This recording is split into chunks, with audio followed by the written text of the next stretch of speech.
associated with these items when they were first discovered. That's impactful, is it not? Oh, it's hugely impactful. The jury seeing those items in front of them, seeing those ceiling tiles in person, hearing the detective describe the smell that he personally observed, seeing his facial expressions, those are the kind of things that really get through to juries. Eric, do you think the cross-examination gained any points here? He asked him about over-collection, just trying to get into the investigation. Did they do a thorough job? Because obviously if they didn't, defense counsel's of course going to talk about that during his closing. Yeah, I try not to criticize other people's cross-exam strategy too heavily, but here I'm not sure what a lot of those questions accomplished. And when you have a witness who the jury is probably connecting with and seeing the case through their eyes already, a lot of times you benefit your client by getting them off the witness stand sooner rather than keeping them there longer and asking more questions. What's it like to represent somebody that everybody hates, like Adam Montgomery? As a defense attorney, you're doing a job, correct? And these attorneys are doing their job. Oh, most definitely. Defending someone does not mean you endorse their alleged conduct. It doesn't mean you think that such a crime like that is okay. You are doing your job. You are a part of the criminal justice system. You are fighting for what is right and just, even if your client is alleged to have done something terrible. You know, Eric, and I want to ask you about this. So when Kayla was on the stand, so the state had Kayla on the stand, Badero on the stand, both talked about and admitted that they lied to the grand jury. When you look at somebody like Kayla or even Badero from a juror's perspective, and you got one lie, then it seems like there's more than one. Do you think then it starts to just pile up for the jurors? They're like, okay, one lie or 30 lies, it doesn't really matter. This person is just not even credible. What do you think about that? Oh, yes. At some point, enough lies just sap a witness of any residual credibility. The jury's going to see that. But sometimes the jury will still think about, how do these lies fit together? Do these lies tell at least a cohesive story of this liar trying to advance some interest of theirs? And so sometimes, even when they are clearly a liar, they still may be credible on some narrow points. And whether that works to the prosecution's advantage or the defense's advantage is very much a fact and case-by-case thing. In Kayla's case, the physical evidence that the jury saw today was it emphasized her testimony. It backed up her testimony that Adam put the body up in the ceiling tile. They never would have known that without her. She's the one that helped them unravel this mystery. And you know, you could say she's a liar and she's self-serving and she's this and a horrible person, which it's a very good argument. I mean, she sat there and watched this little girl die and did nothing. But that physical evidence, Eric, backs her up, at least. You know, now Adam can spin some story that, you know, I didn't actually kill her, I just helped hide the body. The bottom line is the physical evidence helps her. Oh, most definitely. And that fits together with part of her story. And it shows, even though she lied to the grand jury, even though she lied on other things, she seems to be being credible on this point. And that physical evidence is powerful here. Absolutely. Okay, thank you so much for your insight. Coming up, Court TV's Matt Johnson. He's going to join us for a live update on this case from New Hampshire, the Adam Montgomery trial. This is Court TV Live, your front row seat to justice. Stay with us.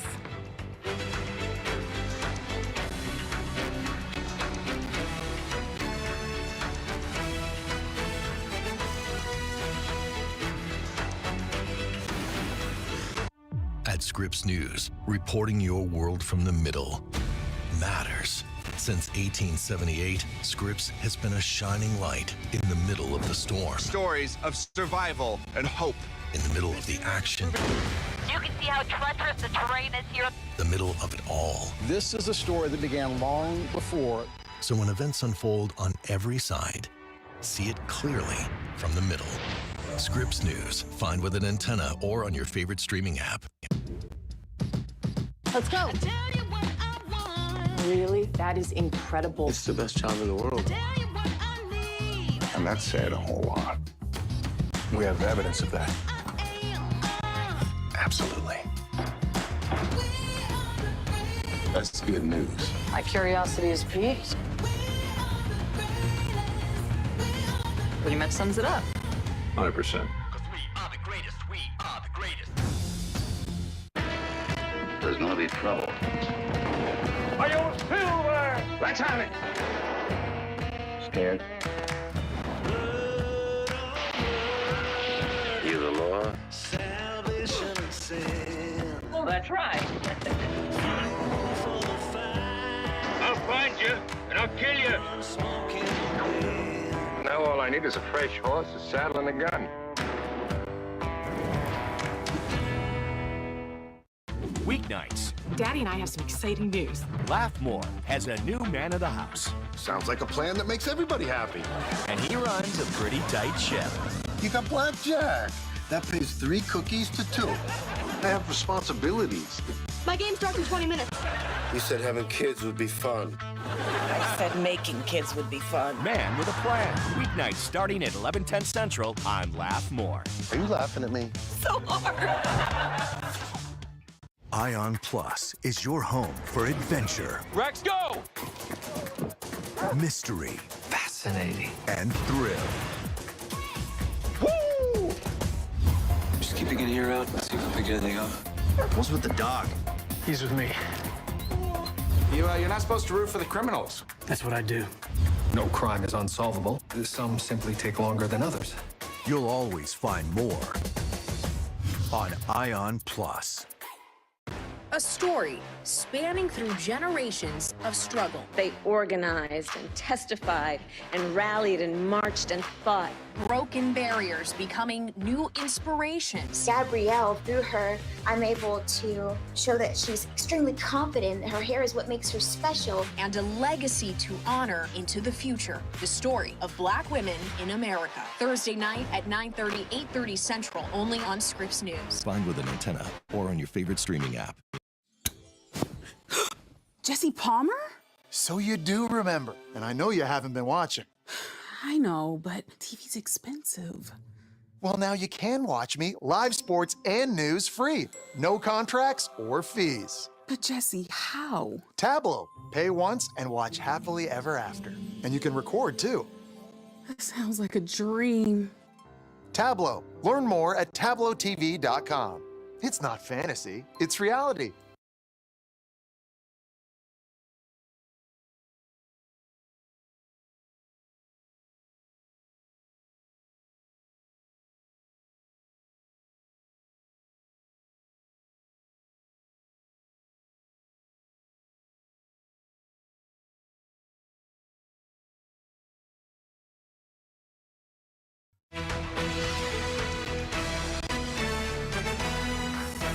Welcome back to Court TV Live. I'm Kelly Craft along with Ted Rollins, and we are covering 2 trials here at Court TV this afternoon. In Ohio, at any moment, we could be on a verdict watch in the shot-in-the-back murder trial for Jason Meade.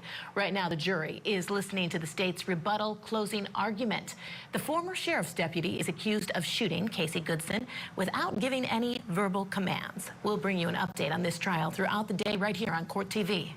In New Hampshire, testimony is set to resume shortly after the lunch break in the murder of Harmony Montgomery trial. Her father, Adam, of course, is accused of beating his 5-year-old daughter to death. Harmony's remains have never been found. Let's head out to New Hampshire. That's where we find crime and justice correspondent Matt Johnson. Matt, good afternoon to you.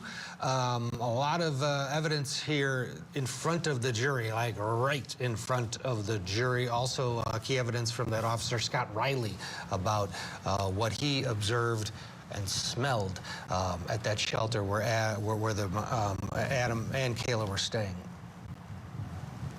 Ted and Kelly, good afternoon. That's right. This is key evidence and key testimony that Adam Montgomery is not in court for yet again. On day 6 of his murder trial, I was talking to prosecutors, and he's not required to be there for any of the days of trial or the verdict day. Jurors are just looking at that empty seat over at the defense table. His attorney's there, he's not. Well, today, key testimony from police detectives focused on places that the state says Adam hid Harmony's body after he killed her, including the ceiling at the Fit Family Shelter, where one of the detectives was showing pictures of dark stains on the ceiling, inside and outside of that ceiling that they took down. And then this detective also noticed a smell of death. Take a listen. There was an interview that was conducted and information was obtained that maybe the child was placed in that apartment for a period of time.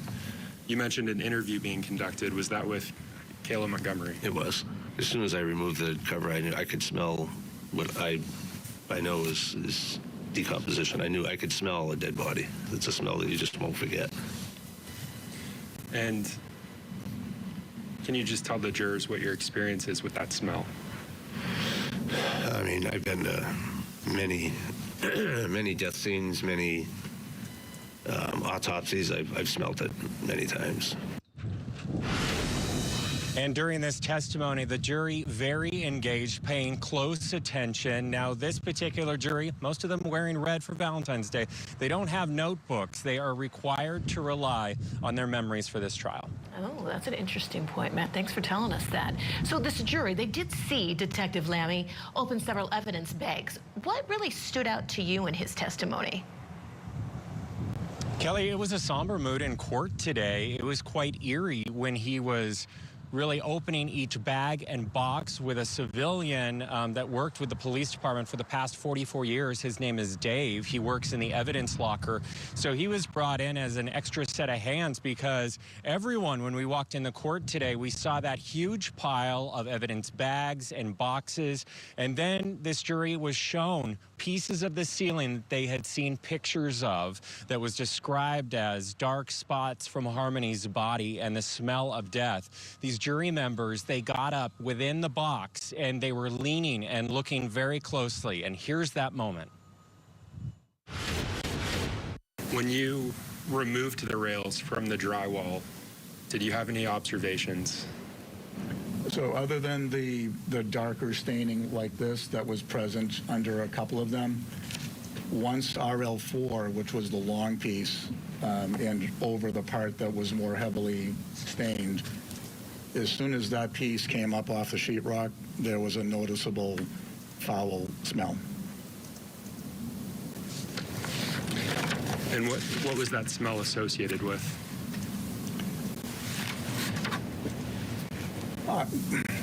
I would speculate that it's from that stain itself. And again, following that key testimony of the day, that's when that particular detective, along with that civilian evidence worker, Dave, was cutting open and showing bits and pieces of the ceiling. Now, I have to tell you that adding to the somber mood in court today and this week, for that matter, the sound of the knife opening each of the bags was very loud and very alarming. It was a weird sound that added to the testimony of the day and the impact. Interesting. Whoa, good catch, Matt Johnson. Windy out there. Whoa. He pulled, that was, I mean, it was coming right. Yeah. He caught it. That was impressive.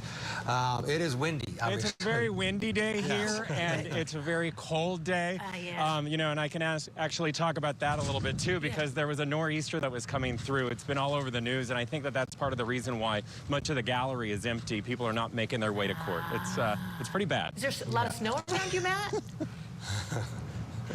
All right. There is snow. There was a dusting of snow overnight, but it's since dissipated. Oh, wow. Okay. Well, we'll get safe. Yeah, I'll let you go and get warm and get ready for the afternoon session, which we do expect to begin in next 15-20 minutes. So as soon as they are up and running, we'll head back to New Hampshire. Right now, let's bring in our guest, Eric Puryear, still with us. He is at a criminal defense attorney. He is in Davenport, Iowa. And Eric, Matt's, you know, the idea, you just visualize it. You know, the way he described the jurors leaning up into the rail to really get a look at these items. And frankly, when you combine the physical evidence, along with that testimony of the smell of death, it is heartbreakingly compelling. Oh, most definitely. Seeing that evidence in person, leaning in like that, having that mixture of their own perceptions and what they heard from the detective, that's something that is going to be impactful for that jury, and that's something the defense is going to have to work hard to try to undo the impact of, to try to get the jury back out of that emotional headspace into a more logical one, where the jury will hopefully be receptive from the defense perspective to whatever arguments the defense is going to try to raise. And Eric, that's kind of been my thing throughout this entire case. Emotionally, it's such a tough one. And sitting on the jury for the jurors here, how, as a defense counsel, can you even get around that? Because the details, they're graphic, it's horrific. You're talking about a little girl 5 years old when she was last seen, and it's just hard. I think it's hard for the jurors, probably, even though they need to remain objective here, to try to make that switch. We got so many emotions here, but yet they have to make this decision. And how can you combat that as defense counsel? Oh, yes. I think that is one of the hardest parts about a case like this. You know, you start with your jury selection. You try to remove jurors for cause who you think just can't be fair and rational about it. You ask the right questions to try to get as many of them out for cause. You use your peremptory strikes wisely for the rest of them. And then throughout the case, you try to refocus attention back to logic, back to raising questions that produce reasonable doubt. But it is an uphill battle every step of the way when you have a case that is so emotional, when it is such a small victim. Yeah, hard to find those jurors because you're basically striking all of the humans and hoping that there's a robot or two, because frankly, you look at that little girl. I know, yeah. It's heartbreaking. And jurors, I'm sure, are knee-deep into all of that, trying to process and, you know, keep the emotion in check while they absorb the evidence. Let's get a break here. Coming up, the fate of a former Ohio sheriff's deputy could be in the hands of a jury within minutes. They're just finishing up the closing arguments there in Ohio. This is a live look inside that courtroom. We're going to get you up to date on what is going on in the case against Jason Meade. Tonight on Closing Arguments, the disappearance of Harmony Montgomery and the murder case against her father. As the state continues to present evidence, are they doing enough to convince this jury that Adam Montgomery murdered his daughter? Plus, a Microsoft executive is gunned down, and his ex-wife and her new husband are accused of being the masterminds behind his murder. Our experts break down everything we learned from today's pre-trial hearing. Closing Arguments, tonight at 8/7 Central, only on Court TV. He was seeing someone who was identifying as a male. Ezra McCandless had changed her name from Monica to Ezra. She is standing trial for stabbing one of her lovers to death. Was this murder? She fought to survive. How many stab wounds are too much for self-defense? Her wounds could have been self-inflicted. This case is about a twisted form of love.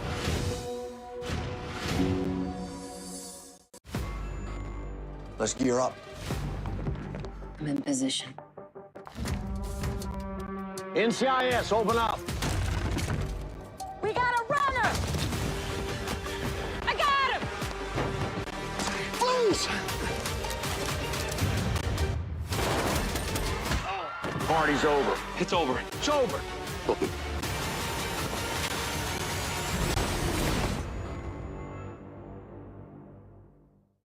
At Scripps News, reporting your world from the middle matters. Since 1878, Scripps has been a shining light in the middle of the storm. Stories of survival and hope.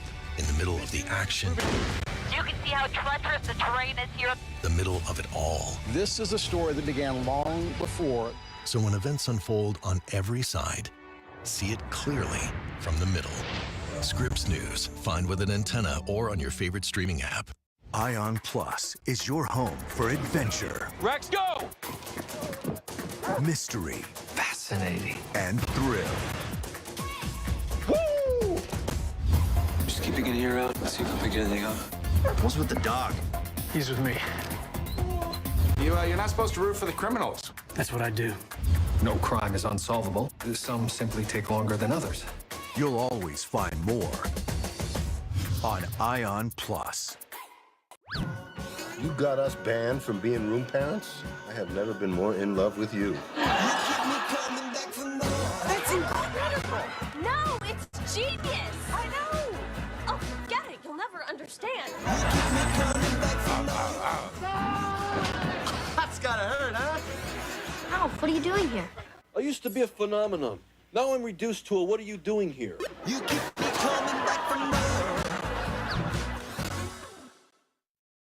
Weeknights, Daddy and I have some exciting news. Laugh More has a new man of the house. Sounds like a plan that makes everybody happy. And he runs a pretty tight ship. You got blackjack. That pays 3 cookies to 2. I have responsibilities. My game starts in 20 minutes. You said having kids would be fun. I said making kids would be fun. Man with a Plan. Weeknights starting at 11:10 Central on Laugh More. Are you laughing at me? So hard. You budget. You pay bills. Yet somehow, women like you, like me, Are 80% more likely than men to live in poverty in retirement. So here's what we're going to do now. We're going to save ourselves by setting a goal to save 2% more of our income for our retirement. Why 2? 1% honors you. And 1% honors all womankind. So come on. Learn more about the 2% challenge at WeSaySaveIt.org.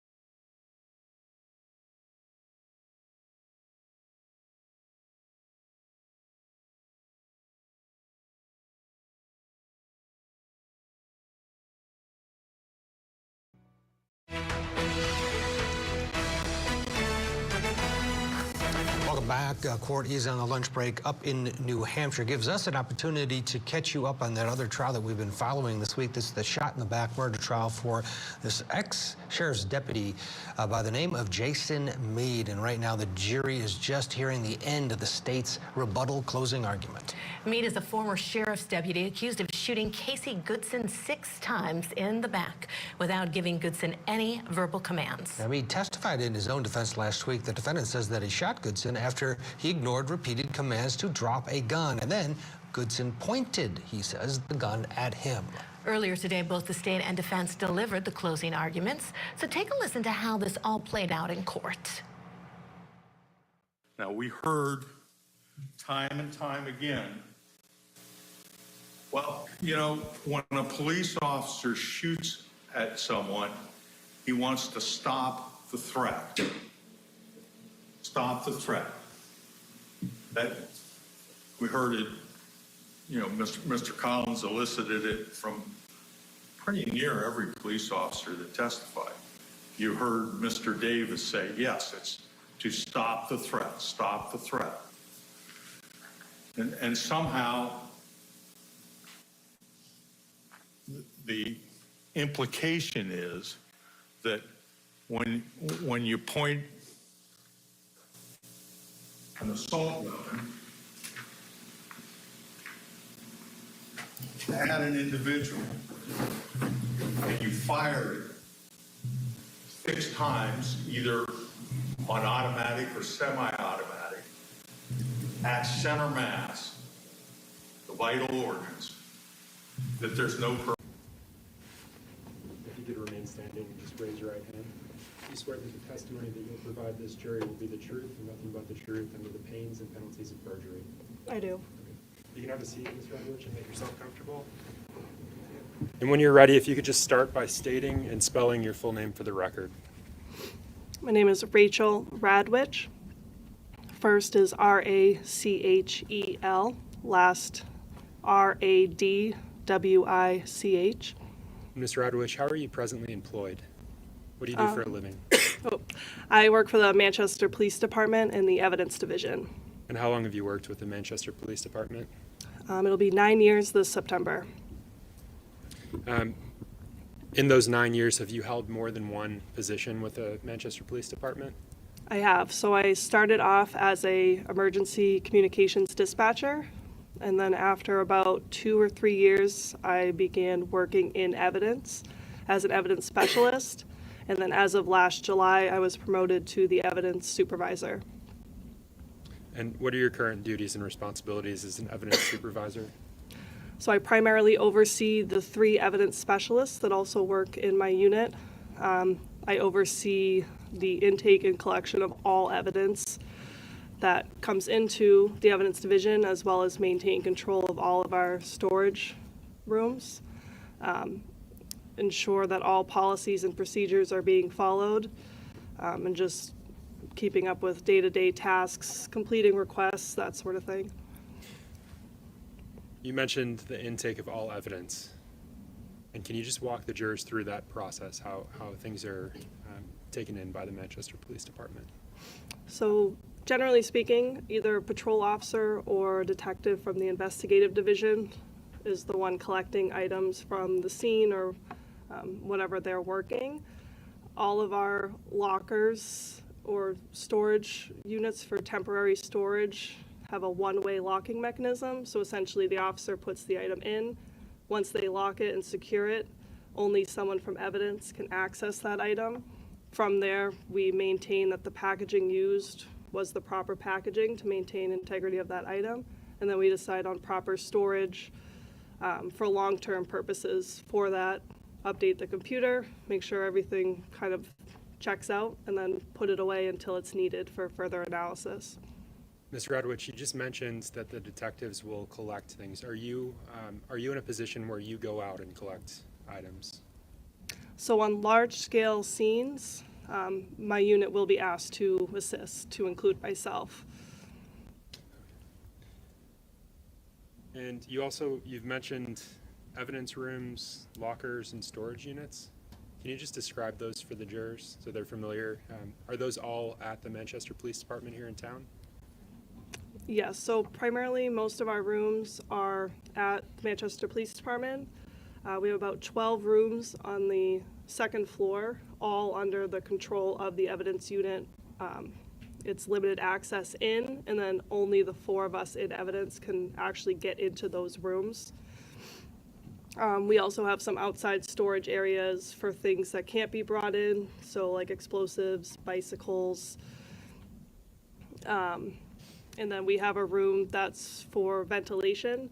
We call it our vented storage, so anything that isn't a drug item, which requires double security within the building, but still needs some sort of airflow due to the smell, that'll get stored in our vented storage. That way you're not bringing in something that stinks into the building to then permeate my office. So, Ms. Radwich, I want to back up for just a second. To be an evidence supervisor, does that require any specific training or education? So it requires experience in the evidence unit. I hold my Bachelor of Science degree in Forensic Science, as well as a Master's of Science degree in Criminal Justice. I've had training and certification through the International Association of Property and Evidence. And then there's also just on-the-job training that you get exposed to just through years of working in that division. And do you do continuing, or have you done continuing training during your 9 years with the Manchester Police Department? So I mostly stay up to date with case law, so local, state, and federal laws, make sure we're adhering to that.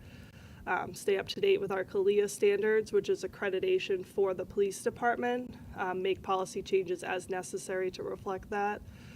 And then I keep up with, technological advances. We work closely with the New Hampshire State Forensic Lab as far as different analysis that they're doing, keeping up with that Association for Property and Evidence, as well as we work closely with the FBI and the ATF, and kind of always maintaining constant communication of where we need to be at to secure and maintain evidence.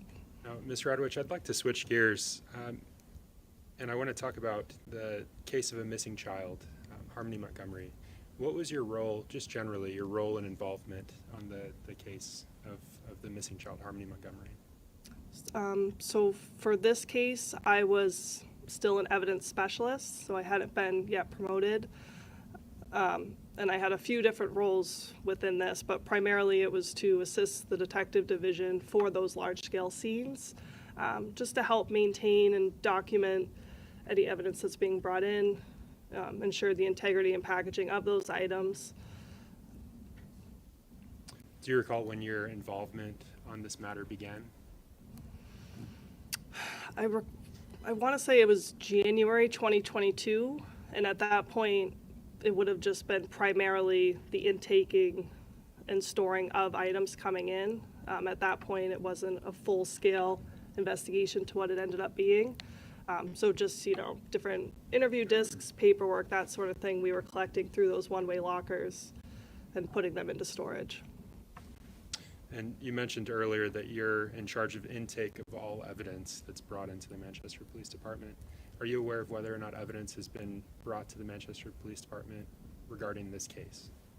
Yes, there has been a lot of evidence. When you say a lot, what does that mean? About 900 pieces, give or take. Ms. Redwich, during your involvement in this case, did you ship items from the Manchester Police Department to DNA Labs International?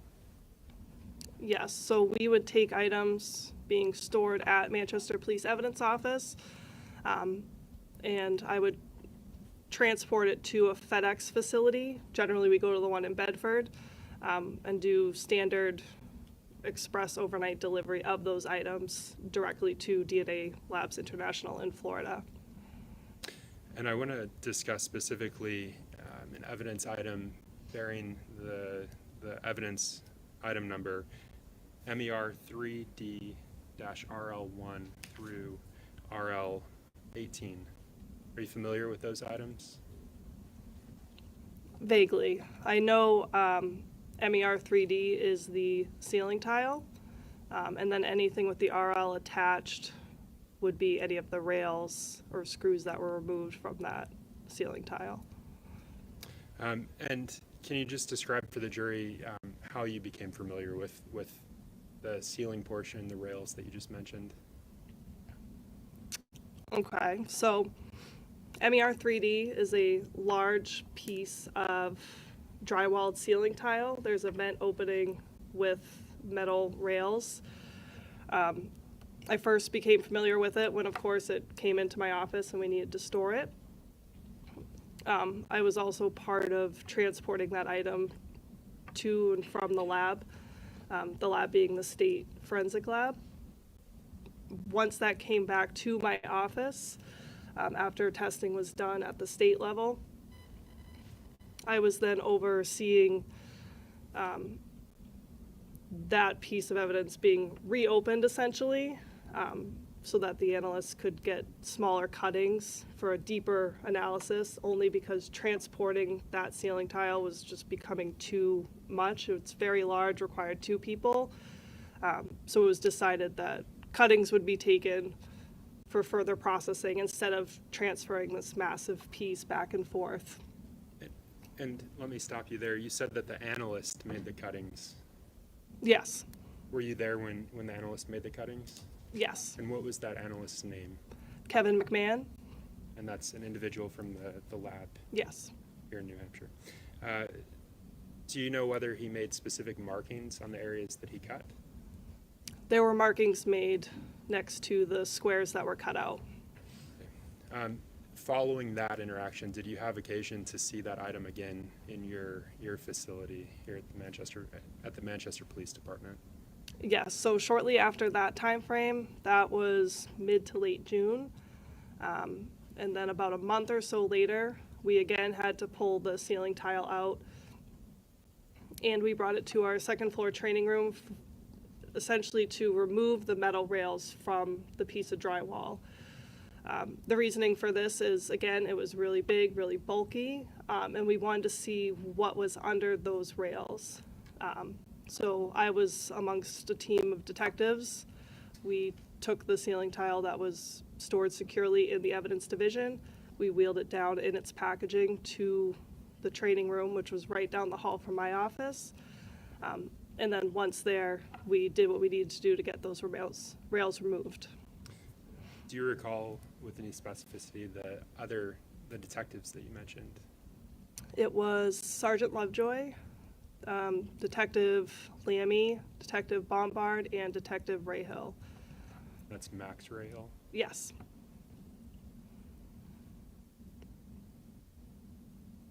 And so did you unpackage the item that day? You mentioned it was in July. Do you recall the specific day? I want to say it was the 18th. So on July 18th, did you unpackage the item for the detectives? Yes. So once we got to the training room, we put down a clean piece of craft paper, put this item on top of it, and then just carefully open it up so as to not disturb the contents underneath. Of course, we had to use a knife to cut into it because it was wrapped in cardboard, given that it was drywall, so we didn't want it to bend and then break. Did you have any impressions when the rails came off of that item of MER 3D? Yeah, so first looking at the ceiling tile, you could see some like dark staining on the drywall backing. And then as the rails were being removed, you could see dark red, like crusted staining along the rails as well as slightly underneath. And as the rails were being removed by the detectives, I could smell just a foul odor coming from that piece of drywall as the rail was being lifted. And were you familiar with that foul odor that you smelled? Yes. And can you explain that to the jurors? How are you familiar with it, with the smell? So the smell, I would call it like a pungent rotting smell. And I'm familiar with that, and I would associate that with decomposition. I know what that smell is like. I've worked on numerous crime scenes in which there was a body present. I've attended an autopsy, and I've also regularly handled evidence that comes in from death scenes. At the Manchester Police Department, do you have a specific location for such items with body fluids decomposition? So yes, that would be the ventilated storage, but given the importance of this piece of evidence and the amount of packaging that was wrapped around it, again, there was layers of cardboard. It was really maintained and sturdy. We kept that in our upstairs evidence room. That way it would be better preserved and the integrity would maintain through different weather changes, that sort of thing. If I can have a moment.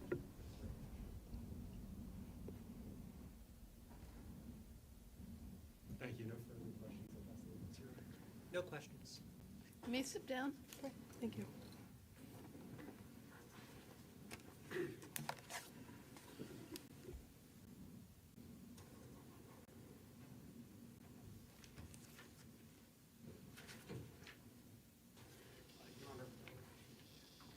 Sometimes we have to take witnesses not necessarily in the order that we would like, but we'd like to call a particular witness, Mr. Jared Mondrag, to the stand, please, to take advantage of the translation services that are available to us today. All right. The witness is coming, and then I'll ask the interpreter to please step up as well. Thank you, Your Honor.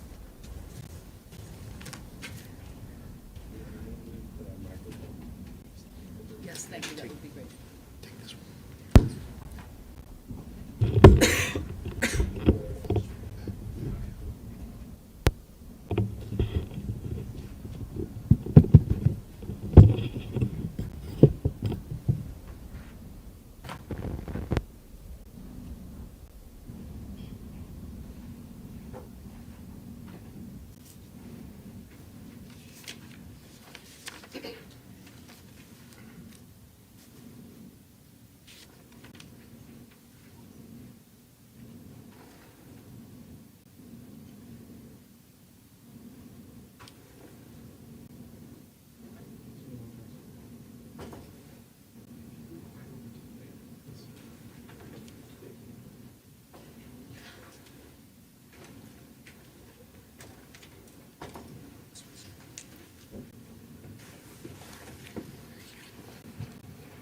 Sir, And the interpreter has been placed under oath A la intérprete to interpret to the best of her skill, knowledge, and ability. A la intérprete se le ha puesto bajo juramento para que interprete a lo mejor de sus habilidades. Good afternoon, Mr. Mondrag. Buenas tardes, señor Mondrag. If you could please stand up for a moment, Si por please. favor se podría poner de pie. And if you would please raise your right Si puede hand. alzar la mano derecha. Do you solemnly swear Usted jura solemnemente testimony you give this jury que el testimonio que usted va a dar ante este jurado will be the truth, va a ser la the verdad, whole truth, la verdad completa and nothing but the y truth? solo la verdad, So help you God. bajo la ayuda de Dios? Sí. Yes. Thank you, sir. Please feel free to have a seat. Puede tomar asiento. Mr. Mondrag, as we're being recorded here today, Señor Mondrag, ahora nos están grabando, would you please state your name and spell both your first and your last name? por favor, nos podría decir su nombre y también deletrear su primer nombre y su apellido. Jared Brian Lujano Mondragón. Jared Brian Lungano Mondragón. Y-A-R-D. Y-A-R-D. And your last name, sir. Would Y you su spell your last name, apellido? please? L-U-J-A-N-O. Lugano, L-U-J-A-N-O. And is that your full name, sir? ¿Y eso es su nombre completo, señor? Yes. Sir, what town do you live in? Señor, ¿en qué pueblo vive usted? En Manchester. En Manchester. And how long have you lived in ¿Y Manchester? cuánto tiempo ha vivido usted en Manchester? 23 años. 23 years. 23 years, okay. 23 años, okay. What do you do for work, sir? ¿En qué trabaja usted? En drywall y metal frame. En drywall and metal frame. How long have you done that kind of work? ¿En cuánto tiempo ha hecho usted ese tipo de trabajo? 15 años. About 15 years. 15 years. If I could approach the witness, please, Your Honor. Si me puedo acercar al testigo, por favor.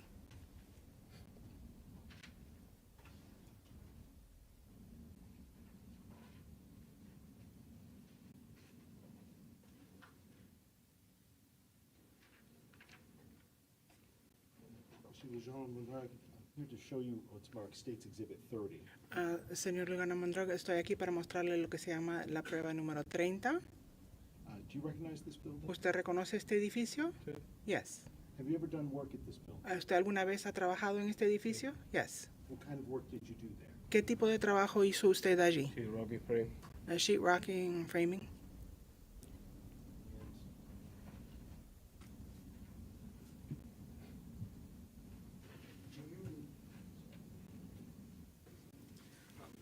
Do you know or have you ever met someone by the name of Adam Montgomery? ¿Usted conoce o alguna vez ha conocido una persona con el nombre de Adam Montgomery? No. No. And do you know or have you met with anyone by the name of Kayla Montgomery? ¿Y usted conoce o ha conocido a alguna persona con el nombre de Kayla Montgomery? No. No. And that location where you did work installing sheetrock, ¿Y ese lugar donde usted hizo trabajo instalando el sheetrock? did you ever live at that address? ¿Usted alguna vez vivió en esa dirección? No. And other than doing the work for the sheetrock, have you ever been back to that address? Fuera de hacer ese trabajo con el sheetrock ahí, ¿usted ha regresado a esa dirección? No. No. Thank you, sir. I don't have any other questions for you. Defense counsel may Gracias. have No a few. tengo otras preguntas para usted, la defensa. And I have no questions. Y yo no tengo preguntas, su señoría. Your Honor, we'd ask the witness to please be excused then. A su señoría pediríamos que excusen al testigo. You are excused, sir. Usted está excusado. Termino. Okay. Thank you, sir. Gracias, señor.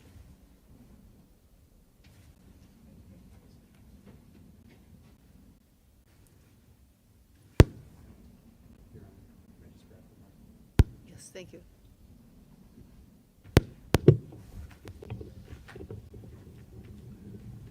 And Your Honor, at this time, the state calls criminalist Kevin McMahon to the stand.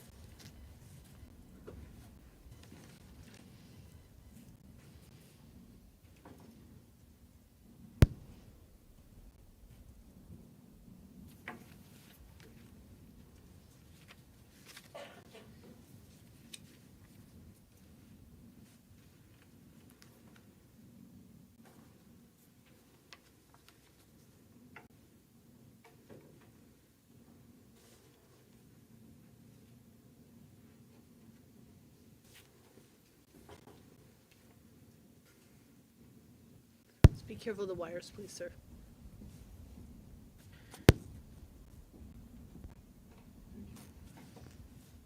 And Mr.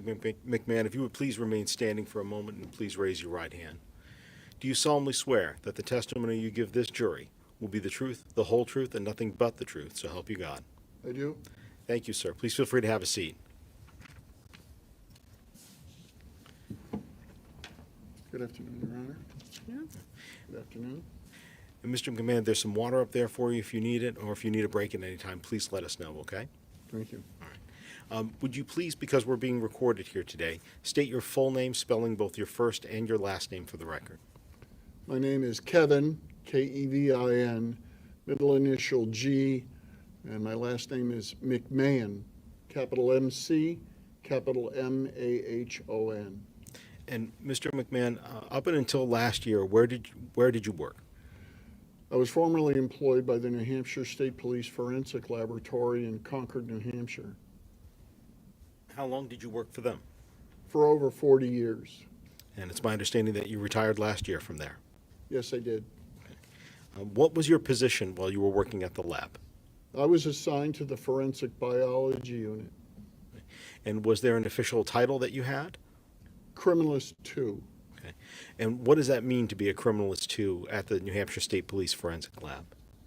Well, a Criminalist 1 is an entry-level position. Criminalist 2 would be more of a journeyman level position where you have more responsibilities or more duties assigned to you than a Criminalist 1 would.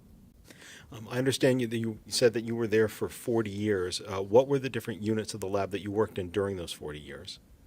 I worked primarily in the Forensic Biology Unit, although way back when it was just Forensic Serology. I was actually hired as a drug chemist, but then was transferred into the serology section.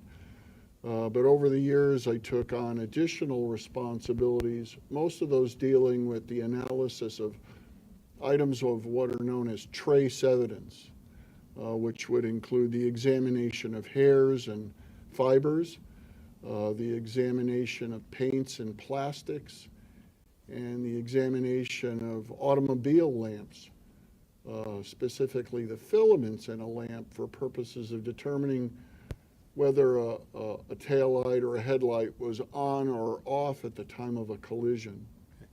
And Mr. McMahon, let me ask you, can you go through a little bit of what your educational background was, specifically in the area of dealing with serology and the identification of bodily fluids?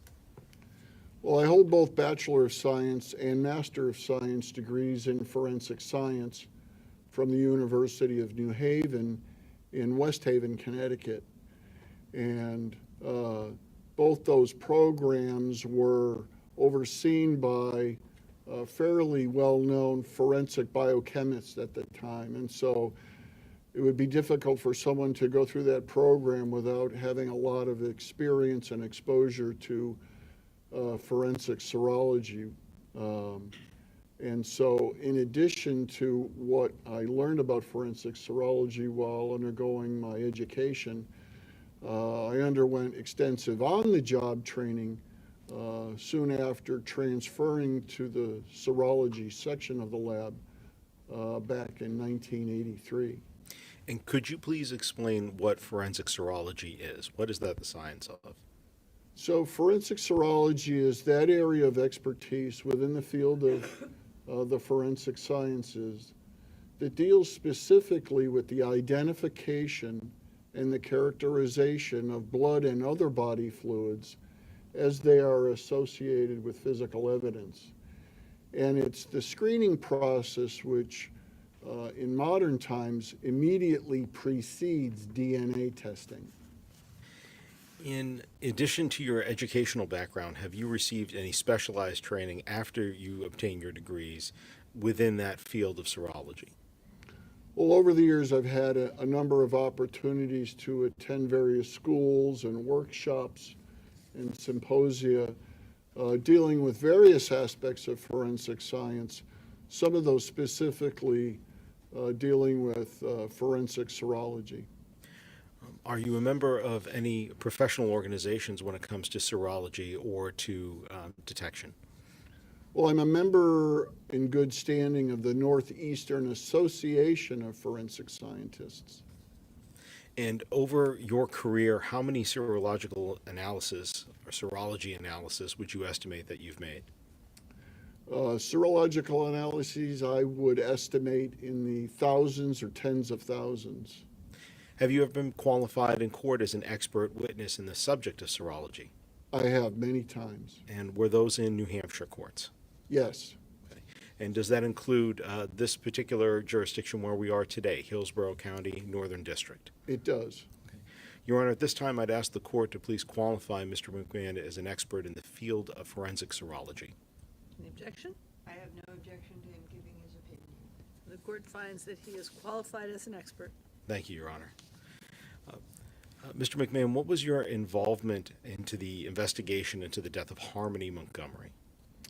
I was assigned as the point person, at least as far as any requests that were made by the Manchester Police Department for testing or examination of evidence for biological materials, primarily in this case blood or hairs. I want to talk to you a little bit about some of the evidence that you did do serology testing or at least examinations on in this case. It's my understanding that several of the items that you examined had no stain, that you saw nothing to be tested. Is that correct? That's correct. There were a number of items that I examined and did not find any stains or deposits that I felt were characteristic of blood. And so no further testing was done beyond a mere physical examination. And then were there other items that you looked at that you did test, but it turned out that they were negative for blood? Yes, sir. Okay. Were there also an item or two that you tested that was positive for blood? Yes, sir. So I'd like to start then, understanding that those are three categories of things that you found. I want to start with some of the evidence that you tested that did not have blood on them, things that were examined and tested, but then did not have blood. Does that make sense? Yes, sir.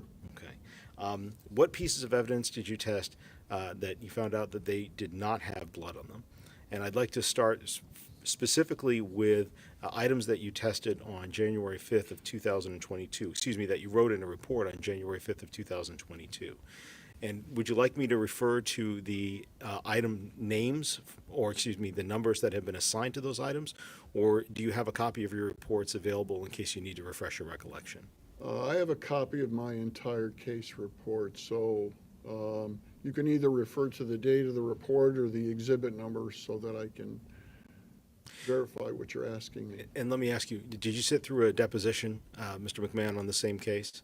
I did. And that the same file that you have with you today, is that the one that you had at deposition when you were able to answer Attorney Smith's questions on that day? Yes, sir. Thank you. Any objection, Attorney Smith, to having him refer to his notes? No. Okay. So, Mr. McMahon, let me ask you specifically about a test that you did on an item listed as JMT8. JMT8. And first of all, what was the description that you had for that item? It was a section of automobile carpeting, not from the passenger compartment, but from the trunk of an automobile. And let me ask, we're talking about JMT8. Did you ever meet a detective by the name of Joseph Tucker from the Manchester Police Department? I'm sorry, what did you ask me? Did you ever meet a detective by the name of Joseph Tucker from the Manchester Police Department? I did not. Okay. The testing on JMT8, what were the serological tests that you performed on that, and what was the results? Well, I performed a physical examination of this piece of carpeting by putting some white paper, some bench paper, down on my examination bench, and then taking this section of carpeting out of its original container, laying it out on the bench, and examining it under the normal room lights. And maybe with the assistance of a flashlight, I did not see any staining on there that I thought was suggestive of blood. But knowing that dark-colored substrates, like this carpeting, which was black, I then employed the use of an infrared light source. It's basically another source of light, but rather than white light that we use for room lighting, it employs infrared light, and the image of what the camera is seeing is projected on a computer tablet. And during the course of this particular examination, I happened to notice a dark colored stain that was not visible under normal room lighting. And I tested that for the presence of blood, and that test was negative. Did you also test another item with the same initials, JMT5, a T-shirt? I did. Okay. And similarly, what were the results on the test on the T-shirt? In that case, I performed an analysis of a number of stains that were on that T-shirt, and I employed a test that would detect the presence of blood, and each of those tests were negative. And finally, at one point, did you also, I'm referring to a report that you wrote on June 15th of 2022, or 13th was a correction on the 15th. Did you ever do an examination of a piece of evidence entitled JD47, an igloo cooler? I did. Okay. And what testing did you perform on that piece of evidence? Again, the testing always begins with a physical examination for deposits which you believe are reflective of or suggestive of blood. There were a number of stains on this particular cooler that seemed to resemble dry blood stains. Each of those was tested chemically in the laboratory by myself, and each of those tests were negative for blood. And with regards to that cooler, could you generally describe what it looked like? It's a large red igloo portable cooler. It has wheels on it, so it can easily be transported if it's full of ice or other things. And it has a red body. It has a white lid on it and a white liner. And I believe it has like a retractable black metal handle on it, like a wheeled suitcase would. Your Honor, if I can approach the witness, please. Yes.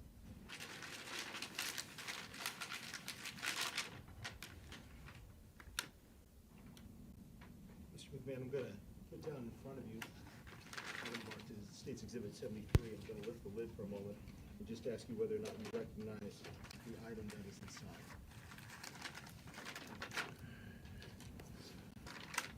Yes, I do. What do you recognize that item to be? That is Exhibit JD47, the igloo cooler. So this is the one that you tested. Yes, sir. And could you please just tell us generally, where did you test this item? If I might refer to my notes. Yes, please.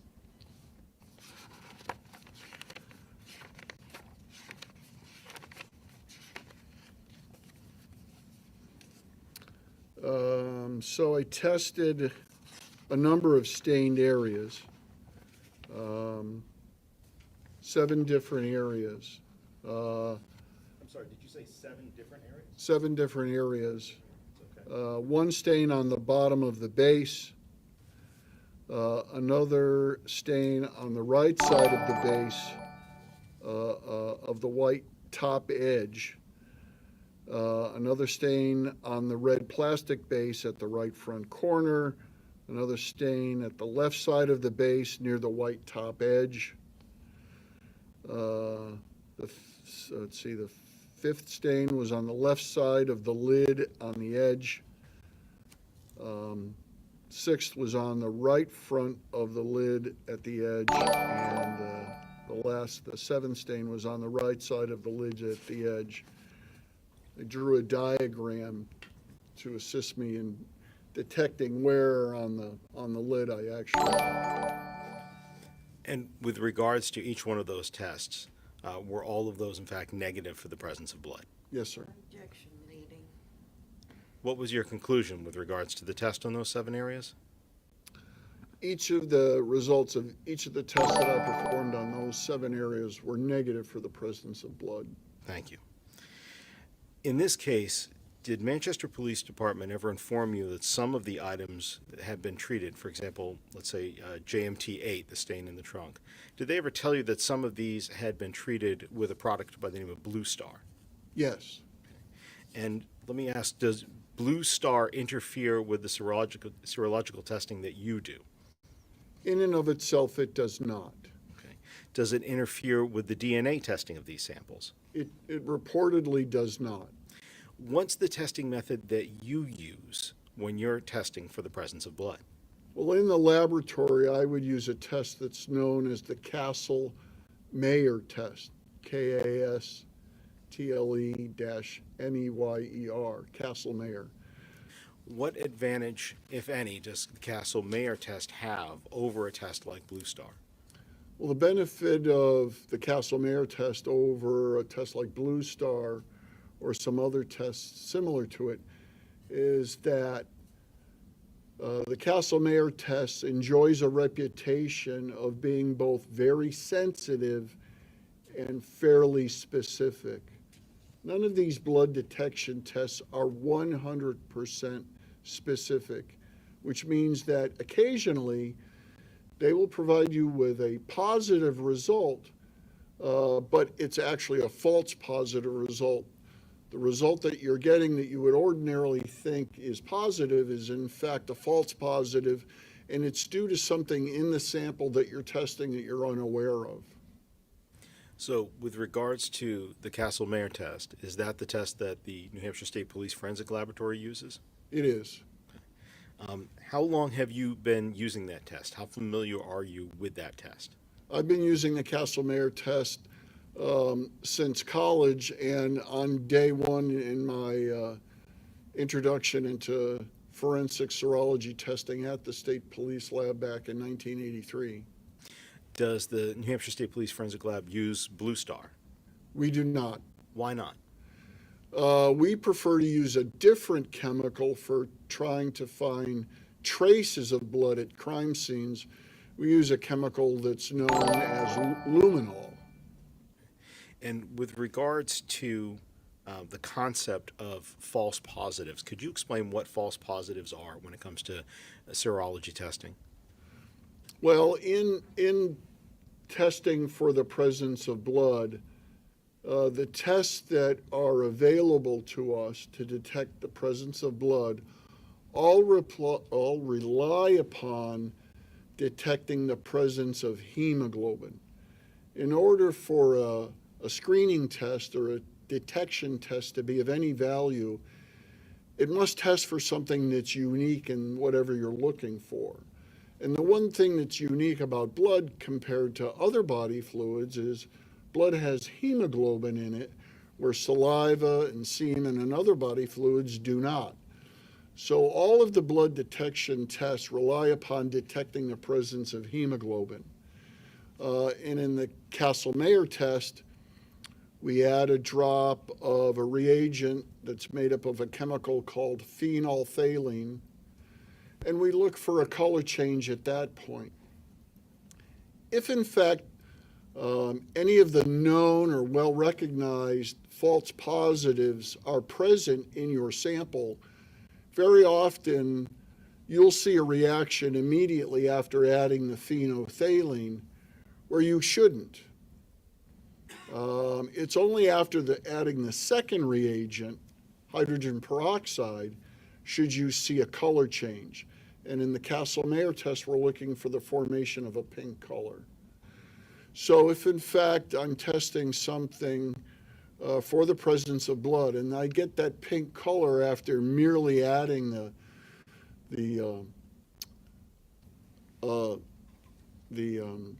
testing reagent, the phenolphthalein, if I get a pink color there, that's a warning to me that the test isn't over yet. It's only halfway through, yet you're getting this pink color. And that would be considered a false positive reaction. It doesn't happen very often, but when it does, you're quite taken back because you're not expecting to see that color so soon. It's only after adding the hydrogen peroxide that you should see the color form if in fact blood is present. If no color forms, then you can safely conclude that blood is not present. The hemoglobin that you're trying to detect, what does the first part of that heme, what does heme stand for? Well, the hemoglobin molecule is fairly large and complex, and a major portion of it contains an iron atom. And that's the heme portion of the hemoglobin molecule, the part that contains the iron. The part that contains the iron. That's correct. Okay. I'd like to now move on to some of the other evidence that you tested, understanding that. Did you test a section of drywall and a T-beam framing in this case that you referred to in your June 13th and then 15th report of 2022? Yes, sir. Okay. Specifically, did you test a piece that was entitled MER 3D1, a piece of T-bar framing? Yes. Did you also test a piece called MER 3D-3B-1, a swab? Yes. Okay. And also, did you test any sort of cutting from a backing of a piece of drywall? Yes, I did. Could you please explain to the jury how you came to examine this exhibit, made that cutting, and then made those tests, or conducted those tests? This large item of evidence was submitted to the laboratory and was opened up by my colleague, criminalist Martin Orlowitz. He was preparing to process this item of evidence for latent fingerprints. But knowing that there was another request for looking for bloodstains, I was called over to conduct that examination prior to his analyses. And after I had examined that item of evidence, I had found several areas that I had suspected that were possibly blood. And so I went about testing several of those areas for the presence of blood using the Castle-Mayer test. And each of the areas that I tested positive for blood. Before you did that testing, you described before how you would do a physical examination of an item. Did you do that before you decided what areas to test? Oh, yes. Okay. And at any point, did you label anything on that piece of drywall, on that backing? I did. So that it would be clear, if need be down the road, like today, to know exactly where I tested or I took my samples for testing. Every area that I performed a test on a sample from was numbered. Okay. Numbered or lettered? Well, in the cases of the deposits on the metal frame, they were each given a number. And then on the backside of the drywall portion of the exhibit, there was a very large discoloration, a stain that consisted of light and darker areas. And I elected to test 4 different parts of that one large stain. And that got not only a number, but a number 5, but also a letter, A, B, C, or D. A, B, C, or D? So it was 4, correct? That's correct. All right. And I believe, but if you could please go ahead and I think you may have already said this, what were your conclusions of testing those areas, whether they were positive for the presence of blood? Each of those areas, and everything I tested in that particular exhibit, was positive for the presence of blood. You stated that you were working with somebody else that day at the state lab. Could you say that name again? Criminalist, that's his title, Martin Orlowitz. And with regards to criminalist Orlowitz, what unit of the lab does he work in? He works in the pattern evidence unit. I'd like to ask some of the samples that you took, or the parts that you were able to cut out and make cuttings. Did you submit those for further DNA analysis inside the lab? Yes, I swabbed the blood deposits that were on the metal frame because that was the most effective way of removing the blood from that metal surface by transferring it to a swab that had been moistened with something called digest buffer. As far as the stained area on the backing of the drywall, that had soaked into this very thin cardboard backing, and swabbing it would not have been as effective. And so what I did was I took a sterile scalpel, and I very carefully cut out a small square of the darkest stain on that cardboard backing of the drywall. I put that cutting into a coin envelope, and that coin envelope and the swabbings from the metal parts of the exhibit were forwarded to our DNA unit for DNA testing. How did you label that cutting that went to the DNA unit for DNA testing, and how did you label the swab that went on for DNA testing? So the cutting would have been labeled, if I might refer to my notes again. Please do.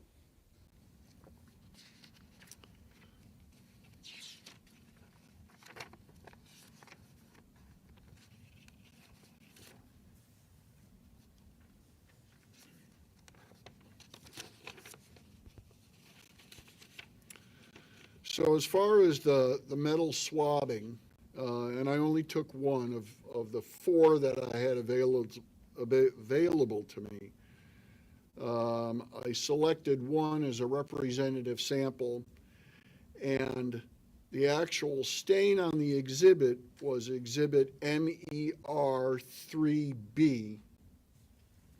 And because this was now somewhat of a child of that, this swab was now MER-3B-1.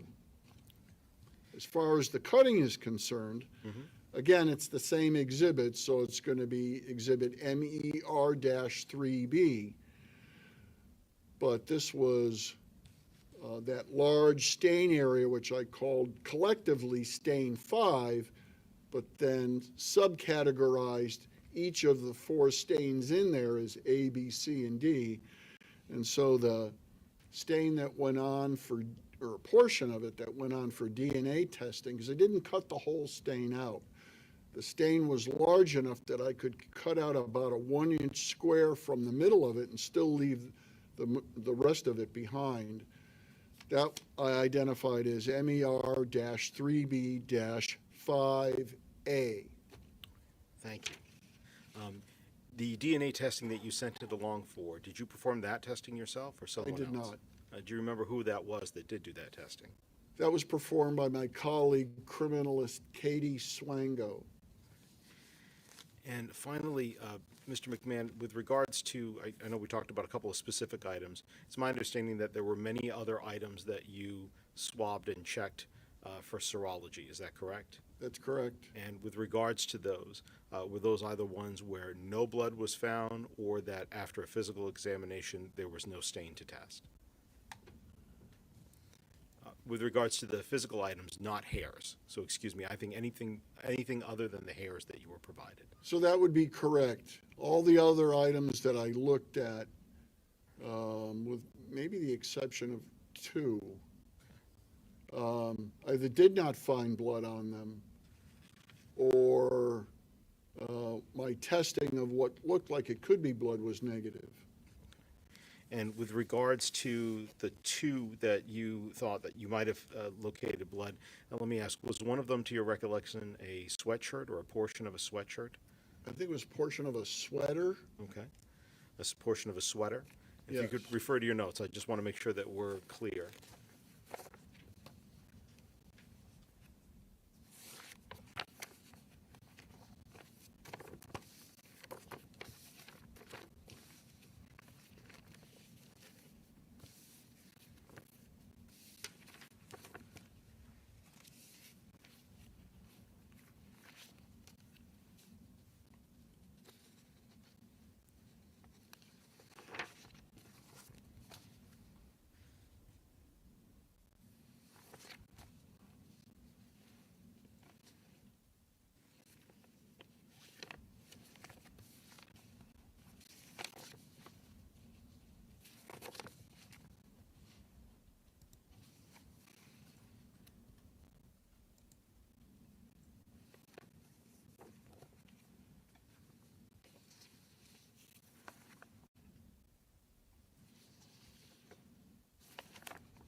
Yes, the two items that I'm referring to are exhibits JP 216, which is a pink sweater, and this is detailed in my report dated April 21st.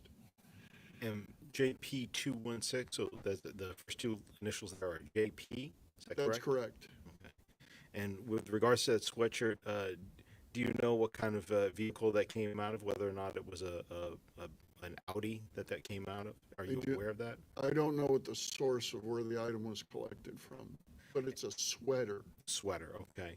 And was there, you said there was one other item. Could you please tell us what that one was? The other one was JP 251, which was a length of twine. And that also was a JP, I believe you said, those initials?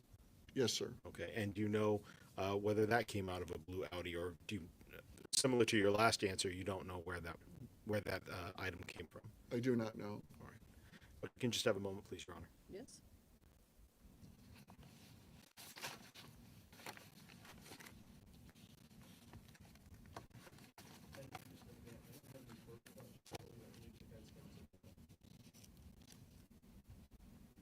Good afternoon. Good afternoon. One of the New Hampshire State Lab has a separate DNA lab, right? That's correct. And do you do DNA? I do not. Okay. And one of the reasons that things don't go directly to DNA is DNA kind of costs a lot of money, and you want to make sure that the testing is of something that may produce a DNA result. That's correct. The vast majority of evidence that comes to the laboratory with a request to check for blood or semen or saliva typically goes through a serological examination first.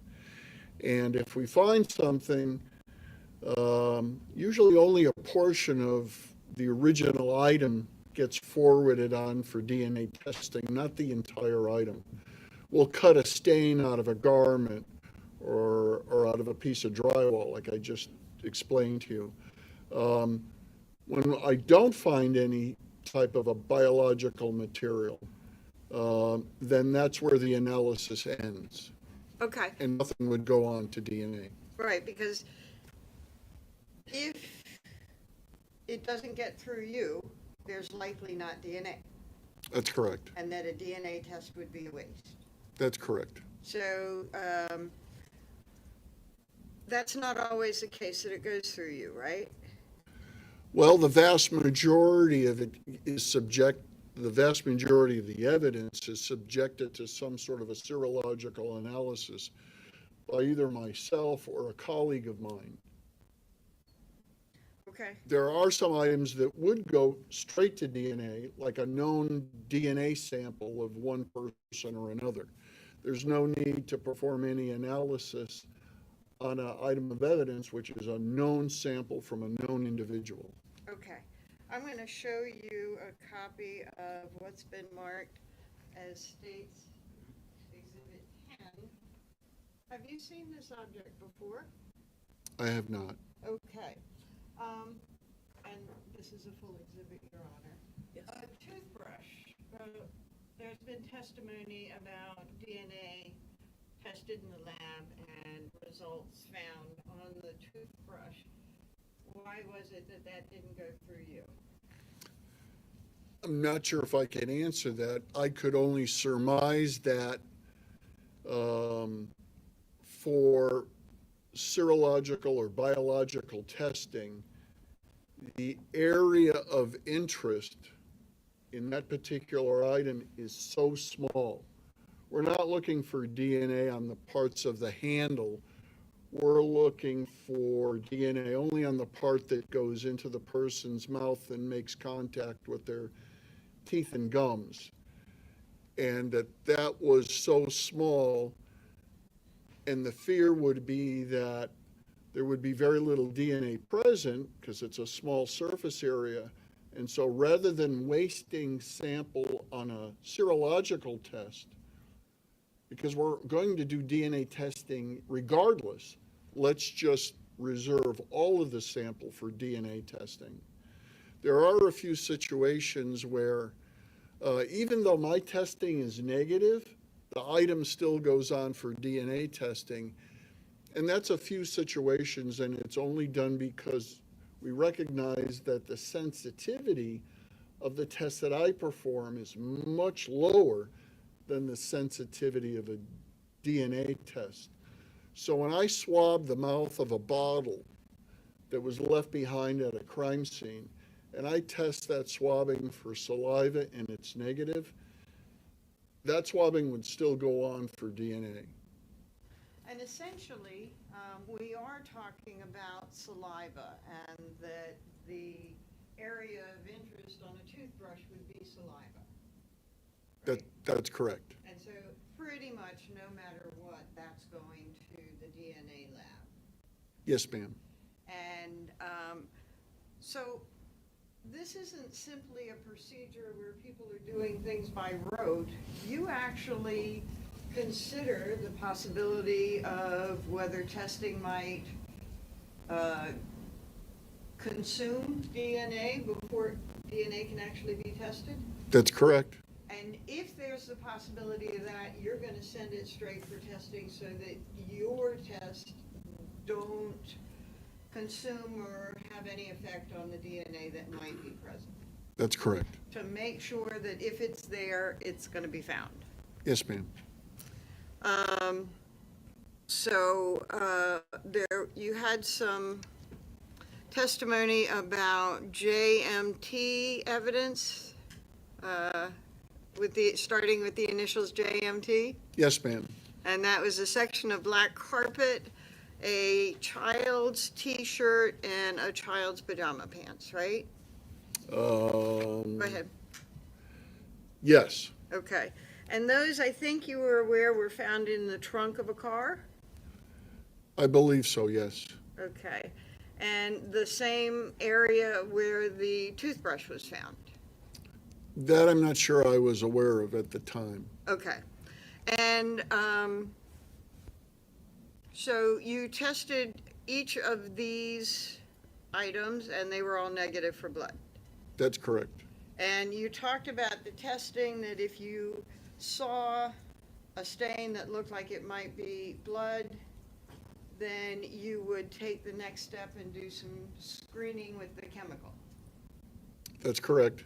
In the black carpet, because a stain might be there and you might miss it, you do extra tests, right? Right, that's when we re-examine the item using the infrared light source. That's correct. So you don't assume, okay, I can't see anything, you're gonna make sure that it's not there. That's only done when the color of the substrate, the surface that possible blood is on, is dark enough that it might, by virtue of its dark color, interfere with my ability to see the blood stain. Items that are lighter colored, it would just get a standard physical examination under normal room lighting. So the next step, after you question perhaps there's something there, you do that Castle Mayor. testing. And the black section of carpet from the trunk was negative for blood. The child's T-shirt, you checked that for, you examined it by sight to check for stains, right? That's correct. And you found several. Yes. And you tested them to see if those stains were just child stains or blood. Well, I'm not sure I would describe it that way, but there are a number of stains on a green sweatshirt. Turquoise, perhaps? Okay, I wasn't exactly sure which one you were speaking about. All right, JMT5? Okay. I was thinking of another item, but yeah, I conducted an examination of it. Again, if I might refer to my notes. I conducted a physical examination of this child's T-shirt, and because the sleeves of the T-shirt were dark blue, the body of the shirt was this turquoise, I conducted an additional physical exam using the infrared light source and looking for additional staining on the sleeves. And so that was negative for the presence of blood. That's correct.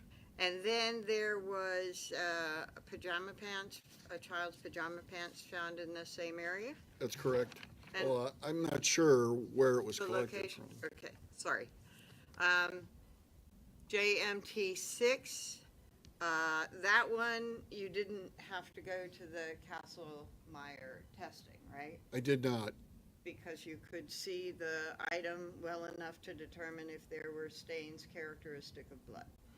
Well, in this case, like some of the other items, these pajama pants were dark gray in color, and so after examining them under normal room lighting, I conducted a re-examination using the infrared light source, and I didn't find any staining on these pajama pants at all. So it's pretty fair to say that if there's a question in your mind, you take another step. If one is available. So then you did several items that had the initials at the beginning JP.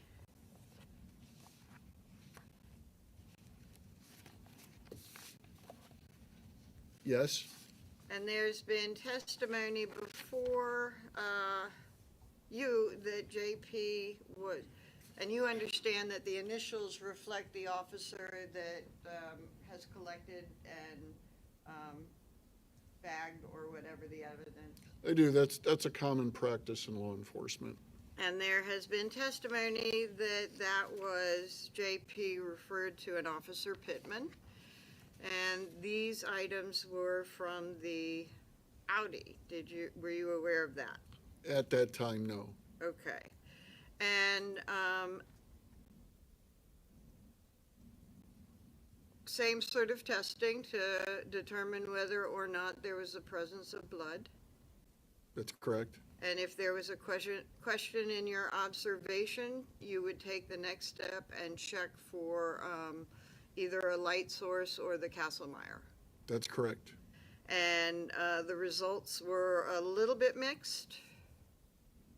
Some you did not find the presence of blood. Some you had to do additional screening for blood. That's correct. And 2 items I think that you testified of, let's see, 1, 2, 3, 4, 5, 6, 7, 8, 9, 10, 11, 12, 13, 14. About 15 items that were JP something. Do you want me to double check your math? We can do approximates if you want. Well, excluding hairs.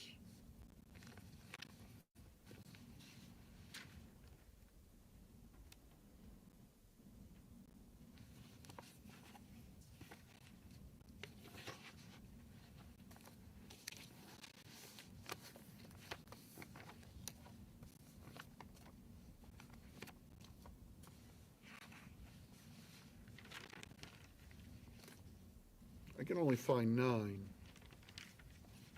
that are JP. Are you looking at your report of 1/20/22? And then Yep, there's 2 items there. Pardon? 2 items there. 4/21/22? Oh, the next one's 1/26/22? Yep, those are the hairs. Okay. And then 4/21/22.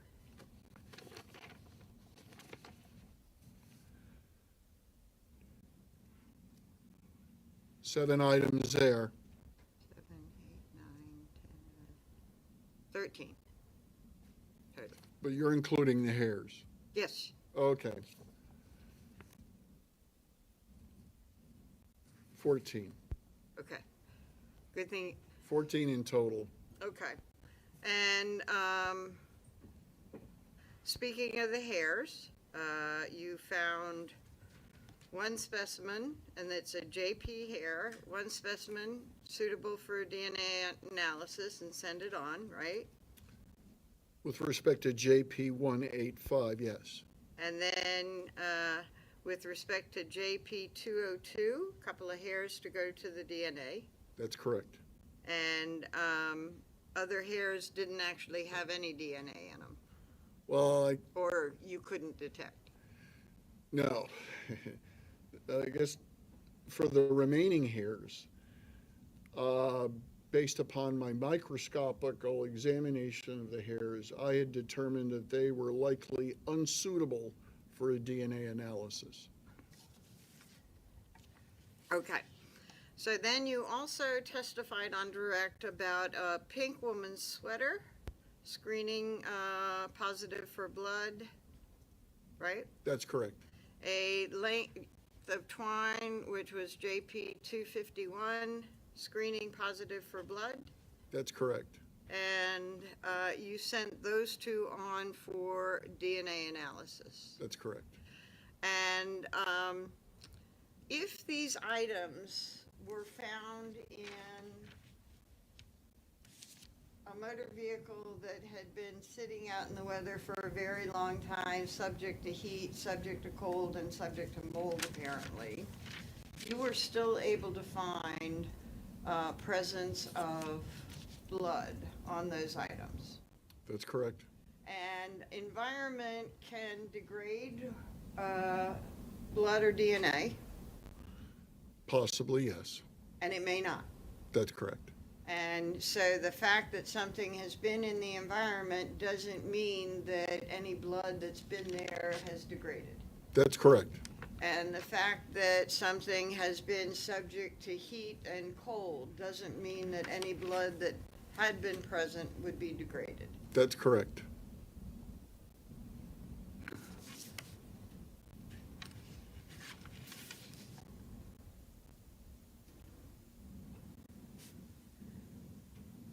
Thank you. I think, one moment, Your Honor, please.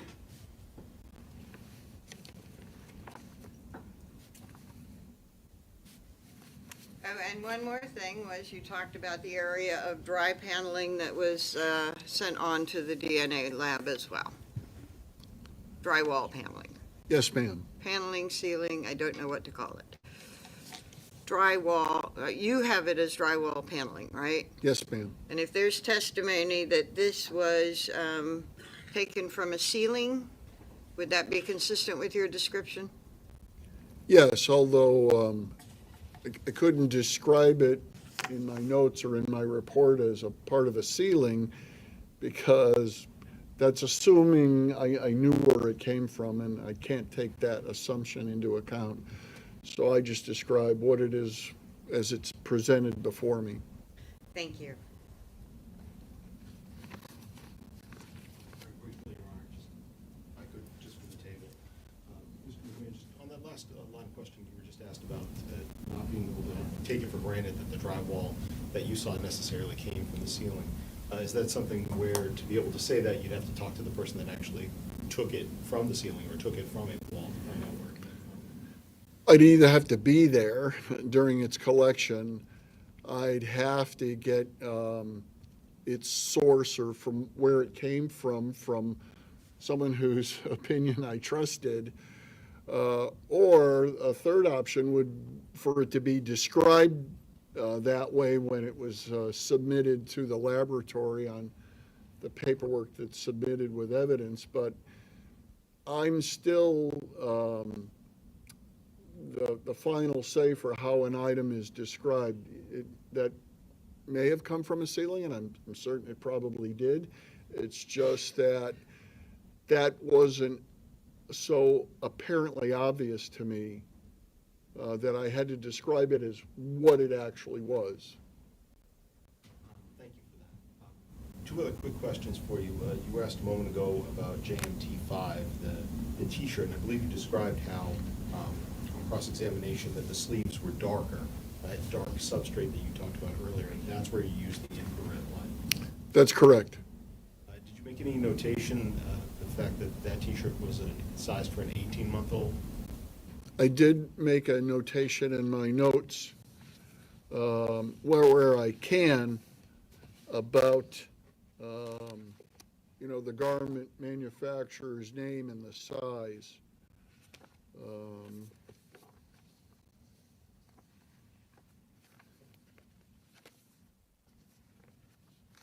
And again, I'm referring to my notes. I described Exhibit JMT5 as a blue/teal long-sleeve T-shirt. And furthermore, it's a children's long-sleeve T-shirt with a turquoise-colored body and dark blue sleeves. The brand name is Just One U, and the size was 18M. I have for you, you were asked about the toothbrush with regards to that going not through serology but directly to DNA. And I believe that you were asked whether or not the toothbrush would have saliva on it. That small part of the toothbrush would have saliva on it. Do you recall that question a moment ago? To some degree, yes. In addition to the saliva, would it also have cheek cells or other cells from the gum or the lining of the mouth? It's inferred that it would. I mean, it's a motorized toothbrush. Assuming that we use it in the fashion for which it was intended, it's reasonable to expect that the end of the toothbrush that you would insert into your mouth could bear deposits of saliva, and that saliva would contain cellular material from the gums or from the cheeks of the mouth. Thank you very much. I have no further questions for you. Thank you. Just also very, very quickly, the turquoise child's long sleeve T-shirt you said was specifically what age? 18 months? Well, it said 18M on the fabric label. Okay, so toddler-ish. I assume so, yes. Okay, and the pajama pants similarly? May I look at my notes? Sure.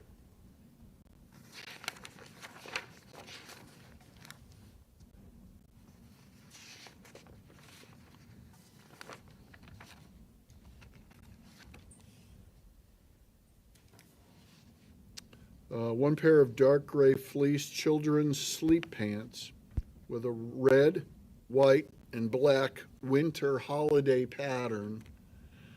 The brand was Holiday, # or hashtag, if you will, FAMJAMS, FAMJAMS, size XS 4/5. And I take it you're not going to interpret what that size means, but it's Extra small. okay. And I'm guessing 4 or 5 in children's clothing typically refers to the approximate age Okay. of the child that would wear that size clothing. Okay. And the pink sweater was an adult woman's sweater. I believe so, yes. Okay. Thank you.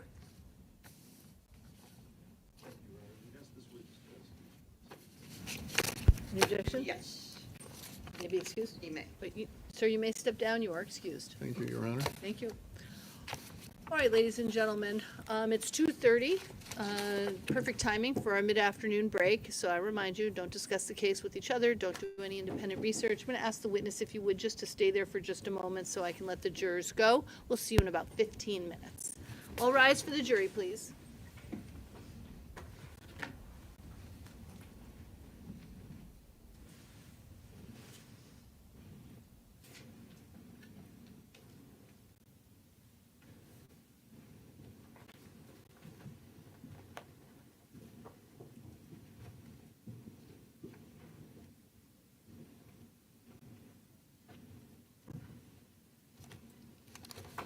Thank you, sir. You can step down. Counsel, pause for just a minute.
Yeah.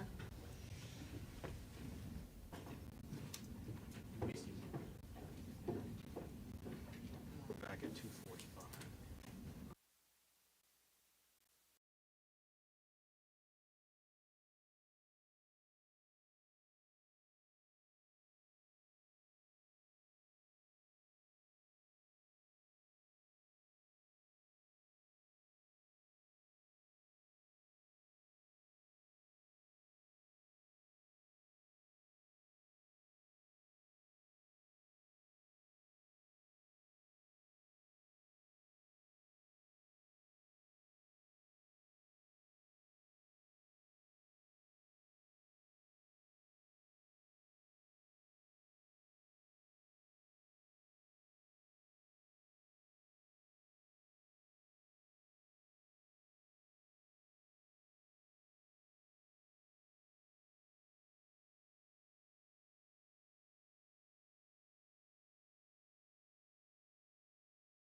Honors all 1%. Killed. She was killed by her own father, Adam Montgomery, after his wife, Kayla, told authorities he beat the 5-year-old to death for having an accident in the car. And we're learning more about the evidence left behind after Harmony's remains were moved around for months. So let's get you back inside the courtroom for more testimony from the forensic serologist. He is facing cross-examination. Check your stains, right? That's correct. And you found several. Yes. And you tested them to see if those stains were just child stains or blood. Well, I'm not sure I would describe it that way, but there are a number of stains on a green sweatshirt. Turquoise, perhaps? Okay, I wasn't exactly sure which one you were speaking about. All right, JMT5? Okay. I was thinking of another item, but yeah, I conducted an examination of it. Again, if I might refer to my notes. I conducted a physical examination of this child's T-shirt, and because the sleeves of the T-shirt were dark blue, the body of the shirt was this turquoise, I conducted an additional physical exam using the infrared light source and looking for additional staining on the sleeves. And so that was negative for the presence of blood. That's correct. And then there was a pajama pants, a child's pajama pants found in the same area? That's correct. And well, I'm not sure where it was the collected location? from. Okay, sorry. JMT6, that one, you didn't have to go to the Kastle-Meyer testing, right? I did not. Because you could see the item well enough to determine if there were stains characteristic of blood. Well, in this case, like some of the other items, these pajama pants were dark gray in color, and so after examining them under normal room lighting, I conducted a re-examination using the infrared light source, and I didn't find any staining on these pajama pants at all. So it's pretty fair to say that if there's a question in your mind, you take another step. If one is available. So then you did several items that had the initials at the beginning JP.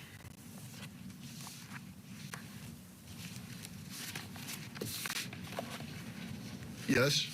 And there's been testimony before you that JP would, and you understand that the initials reflect the officer that has collected and bagged or whatever the evidence. I do. That's a common practice in law enforcement.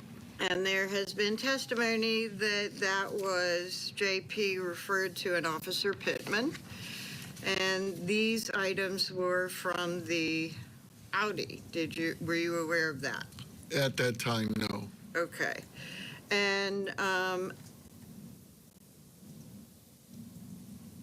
same sort of testing to determine whether or not there was a presence of blood. That's correct. And if there was a question in your observation, you would take the next step and check for either a light source or the Castlemeyer. That's correct. And the results were a little bit mixed. Some you did not find the presence of blood. Some you had to do additional screening for blood. That's correct. And 2 items I think that you testified of, let's see, 1, 2, 3, 4, 5, 6, 7, 8, 9, 10, 11, 12, 13, 14. About 15 items that were JP something. Do you want me to double check your math? We can do approximates if you want. Well, excluding hairs,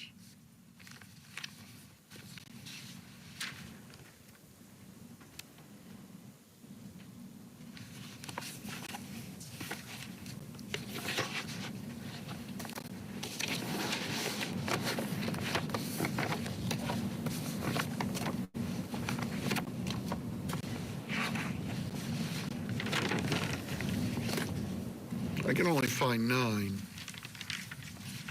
that are JP. Are you looking at your report of 1/20/22? And then Yep, there's 2 items there. Pardon? 2 items there. 4/21/22? Oh, the next one's 1/26/22? Yep, those are the hairs. Okay. And then 4/21/22.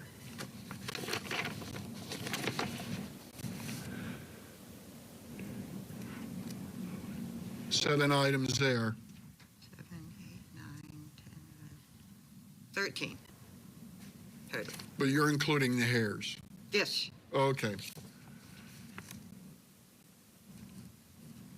14. Okay. Good thing. 14 in total. Okay. And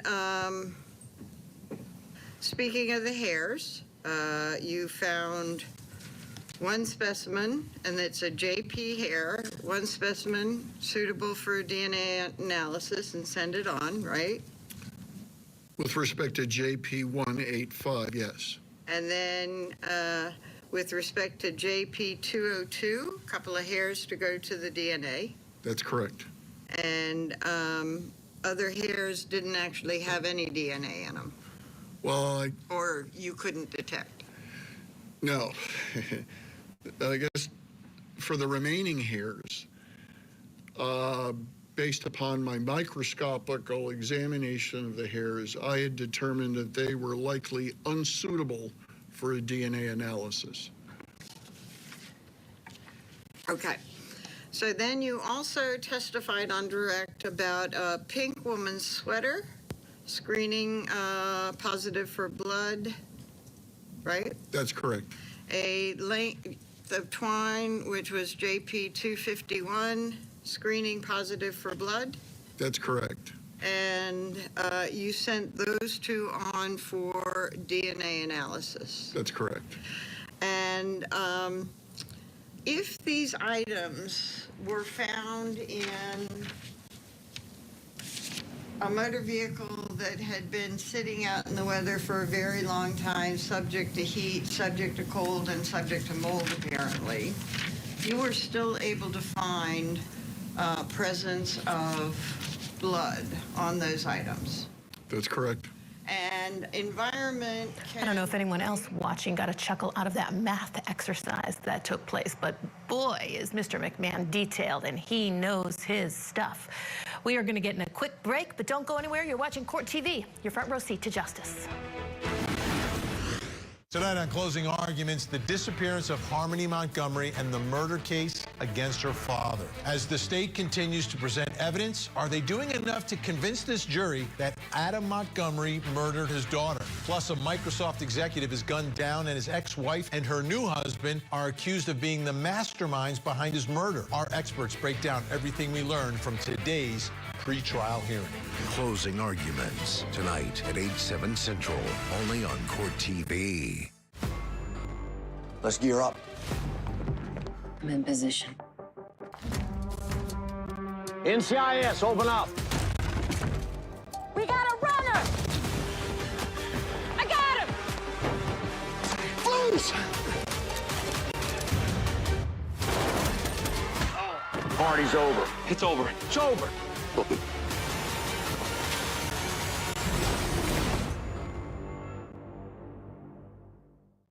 Can't believe you're doing this alone. I've done it before. I remember.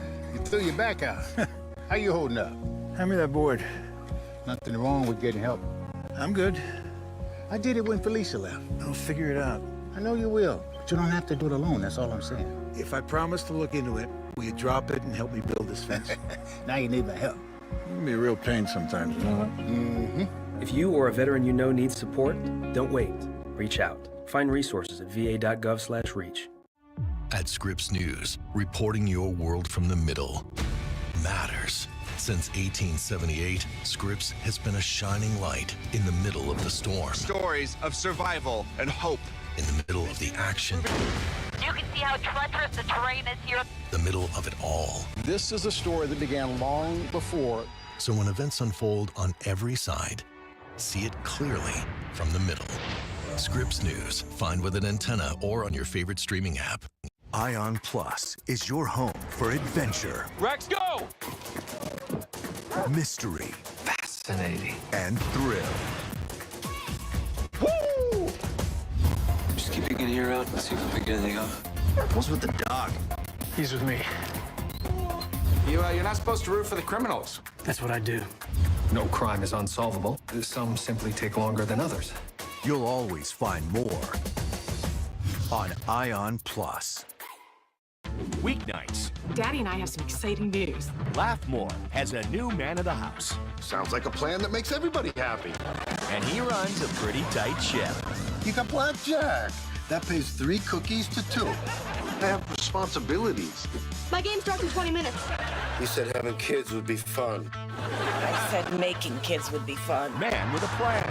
Weeknights starting at 11/10 Central on Laugh More. Are you laughing at me? So hard. There's gonna be trouble. Are you silver? Let's have it. Scared? You the law? Well, that's right.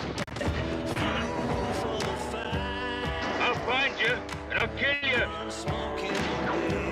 Now all I need is a fresh horse, a saddle, and a gun.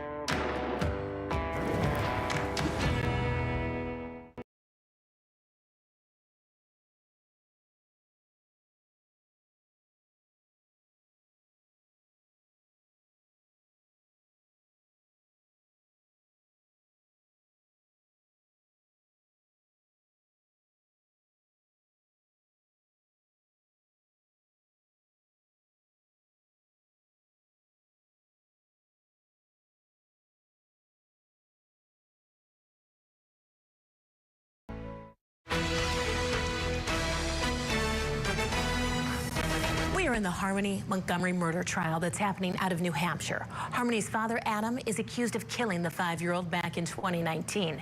Adam's wife, Kayla, says he beat the child to death after she had an accident in the car they were living out of.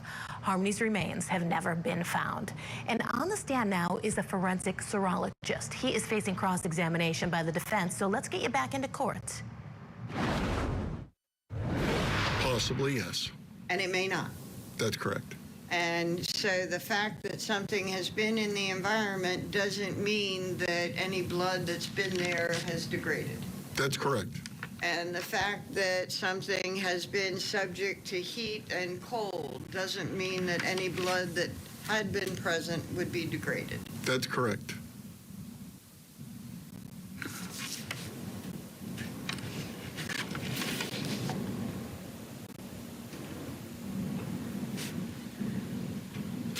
Thank you.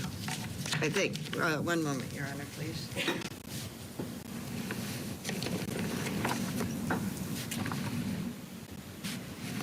Oh, and one more thing was you talked about the area of dry paneling that was sent on to the DNA lab as well. Drywall paneling. Yes, ma'am. Paneling, ceiling, I don't know what to call it. Dry. Martin Orlowitz, MartinOrlowicz.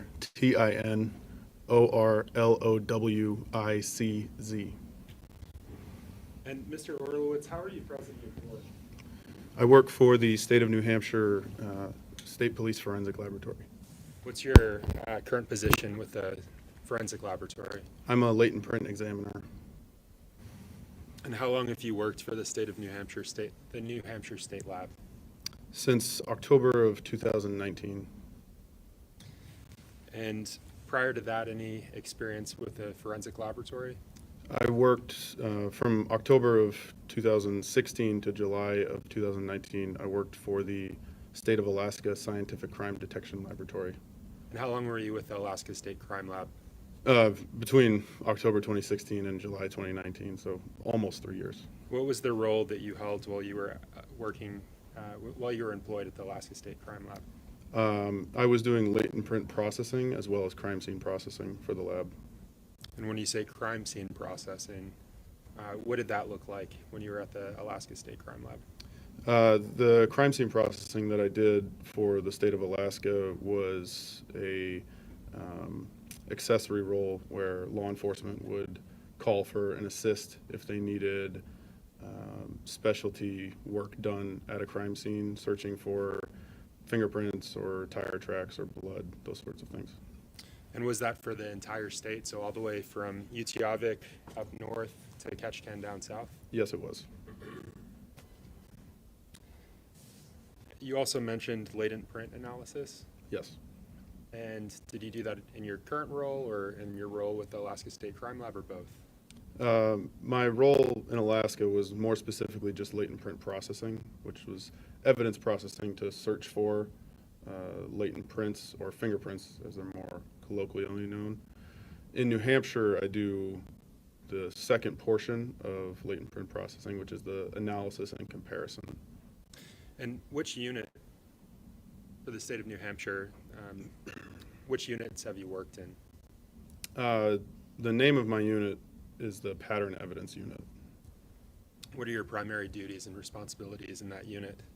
In New Hampshire, I'm doing latent print processing, so processing evidence to find fingerprints or friction ridge evidence, as well as doing the comparisons, so analyzing any impressions that I find to determine if they're of value for comparison, and then comparing them to known record impressions to see if I can determine the source that they may have come from. Mr. Orlowitz, what areas do you specialize in at the state lab? Just fingerprints. And I want to talk about your background, your training. Can you tell us what your educational background is? I have a Bachelor of Science degree from the University of New Hampshire in biology. That's my educational experience. Outside of that, my training specific to my duties, I went through roughly a 6-month program in the state of Alaska to learn how to process evidence for latent prints. And then when I moved to New Hampshire and started at the lab here, I went through roughly another 10-month training program to do the analysis and comparison portion. This training program is sort of like a residency program, so it's shadowing personnel who are already employed at the laboratory while doing my own independent research and study in those areas to become competent. And then there's final competency exams before I'm allowed to do any independent work. And you mentioned your Bachelor's of Science. What year did you obtain that degree? 2015.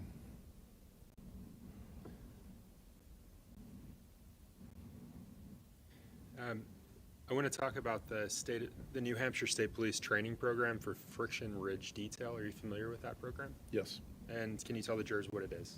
So that was the residency program that I was just describing. So it's an in-depth program where any trainee, myself included, who goes through is learning about friction ridge processing, analysis, and comparison for an extended period of time in order to become competent in the field. And Mr. Orlowitz, do you currently hold any certifications in your field? I do. Can you tell the jurors what that is? I have a certification from the International Association for Identification for latent print examining. Can you also tell the jurors what you have to do to become a latent print examiner? In order to, there's an application process to take the certification test. So I had to put together a packet showing my experience and training in the field, as well as showing that I was currently employed in the field and doing latent print comparisons. I believe the certification mandates that you have to have at least 2 years experience doing latent print comparisons before you can take the certification test. So that was submitted to the certification board, and then when they deemed that I met the qualifications for the test, they sent the written and practical portions of the test, which I completed and passed. When did you obtain that certification? What year? 2021. And Mr. Orlowitz, about how many fingerprints would you say you've personally examined over the course of your career, both here and in Alaska? Thousands. Is the New Hampshire State Police Forensic Laboratory accredited? Yes. And can you tell the jurors what that accreditation is? Our accreditation is through the American National Accreditation Board. It's a third-party company, essentially, that reviews any work policies at our laboratory and makes sure that they are meeting industry standard, and then also makes sure that we are adhering to those policies in our day-to-day work. They come through every 4 years for an on-site review, and every 2 years, I believe, for a document review to make sure that we can hold our accreditation for the laboratory. And Mr. Orlowitz, as part of your role with the lab, do you have to undergo continuing education? Yes. And can you tell the jurors what that is, what that requirement is? So in order to maintain my certification through the IAI, I have to have a minimum number of continuing education credits in each 4-year period between my certification tests. So I'm routinely searching for new courses to help bolster my training and experience that in regards to latent prints. How often would you say you undergo those new courses that you mentioned? I'm actually in one right now, so fairly often. Fairly often. Yes. Mr. Orlowitz, have you ever been qualified as an expert in fingerprint and palm print analysis in a superior court here in New Hampshire? Yes. How many times? Once that I remember off the top of my head. And how about a superior court in Alaska? Not for fingerprint analysis, no. Your Honor, at this point, the state moves to have criminalist Orlowitz qualified as an expert in the field of fingerprint and palm print identification. Any objection? I have no objection to him giving his opinion. The court finds him so qualified. Mr. Orlowitz, before we move on, I want to talk about, I want to teach the jurors exactly what fingerprint, palm print analysis is. Okay. Have you had an opportunity to look at several slides, demonstrative slides? Yes. Do you feel like those slides would aid the jurors in understanding what you do, exactly what it is that you do? Yes, I do. Your Honor, at this point, permission to publish several slides. May we approach? Yes.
No. Okay, thank you.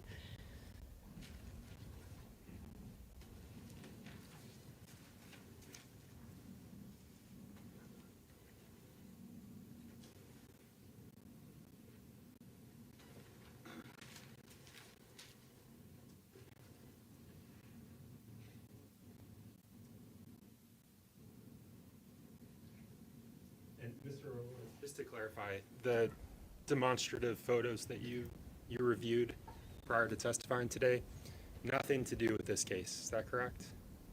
No, as far as I know, they're just stock images of fingerprints or friction-ridged skin. So, Mr. Rolowitz, what is a fingerprint? A fingerprint or friction-ridged skin is the skin that's on the grasping surfaces of your palms and your fingers, as well as on the bottoms of your feet and your toes. Its name implies its function. Friction-ridged skin provides friction to those surfaces of your hands and your feet in order for you to be able to better grab things. And what are some of the basic fundamentals in fingerprint, in the science of fingerprint and palm print analysis, identification and analysis? So, two of the basic fundamentals in fingerprint analysis and comparison are that the friction-ridged skin that you are born with is unique to you. So, any individual has unique patterns and flows of friction-ridged skin across their hand. And then the other fundamental is persistency of that detail. So the details that are present in your friction-ridged skin should persist throughout your life, barring any catastrophic change. And the images that are depicted on the screen there, what do they depict? These two images, the image on the left shows a fingerprint, specifically the distal phalange of a finger, the one furthest from the palm. It's showing the friction-ridged skin present on that, and then the photo on the right is showing a palm print, or a portion of the palm print. This portion of the palm is called the interdigital palm. It's just underneath where the fingers meet the palm, and it's showing the friction-ridged skin there. Can you tell the jurors what a latent impression is? Latent impressions are, rather than your physical skin, your friction-ridged skin, a latent impression is a chance impression that might be left behind when an individual touches an object. So the residue that is present on your skin may deposit itself onto a surface, leaving a copy, essentially, of your friction-ridged skin on that surface.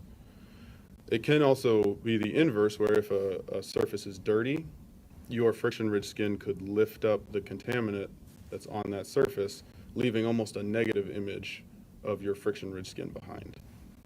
Can you tell the jurors what a known impression or known print is? Known impressions they're also referred to as exemplar impressions or record impressions. So these impressions are taken anytime someone is fingerprinted.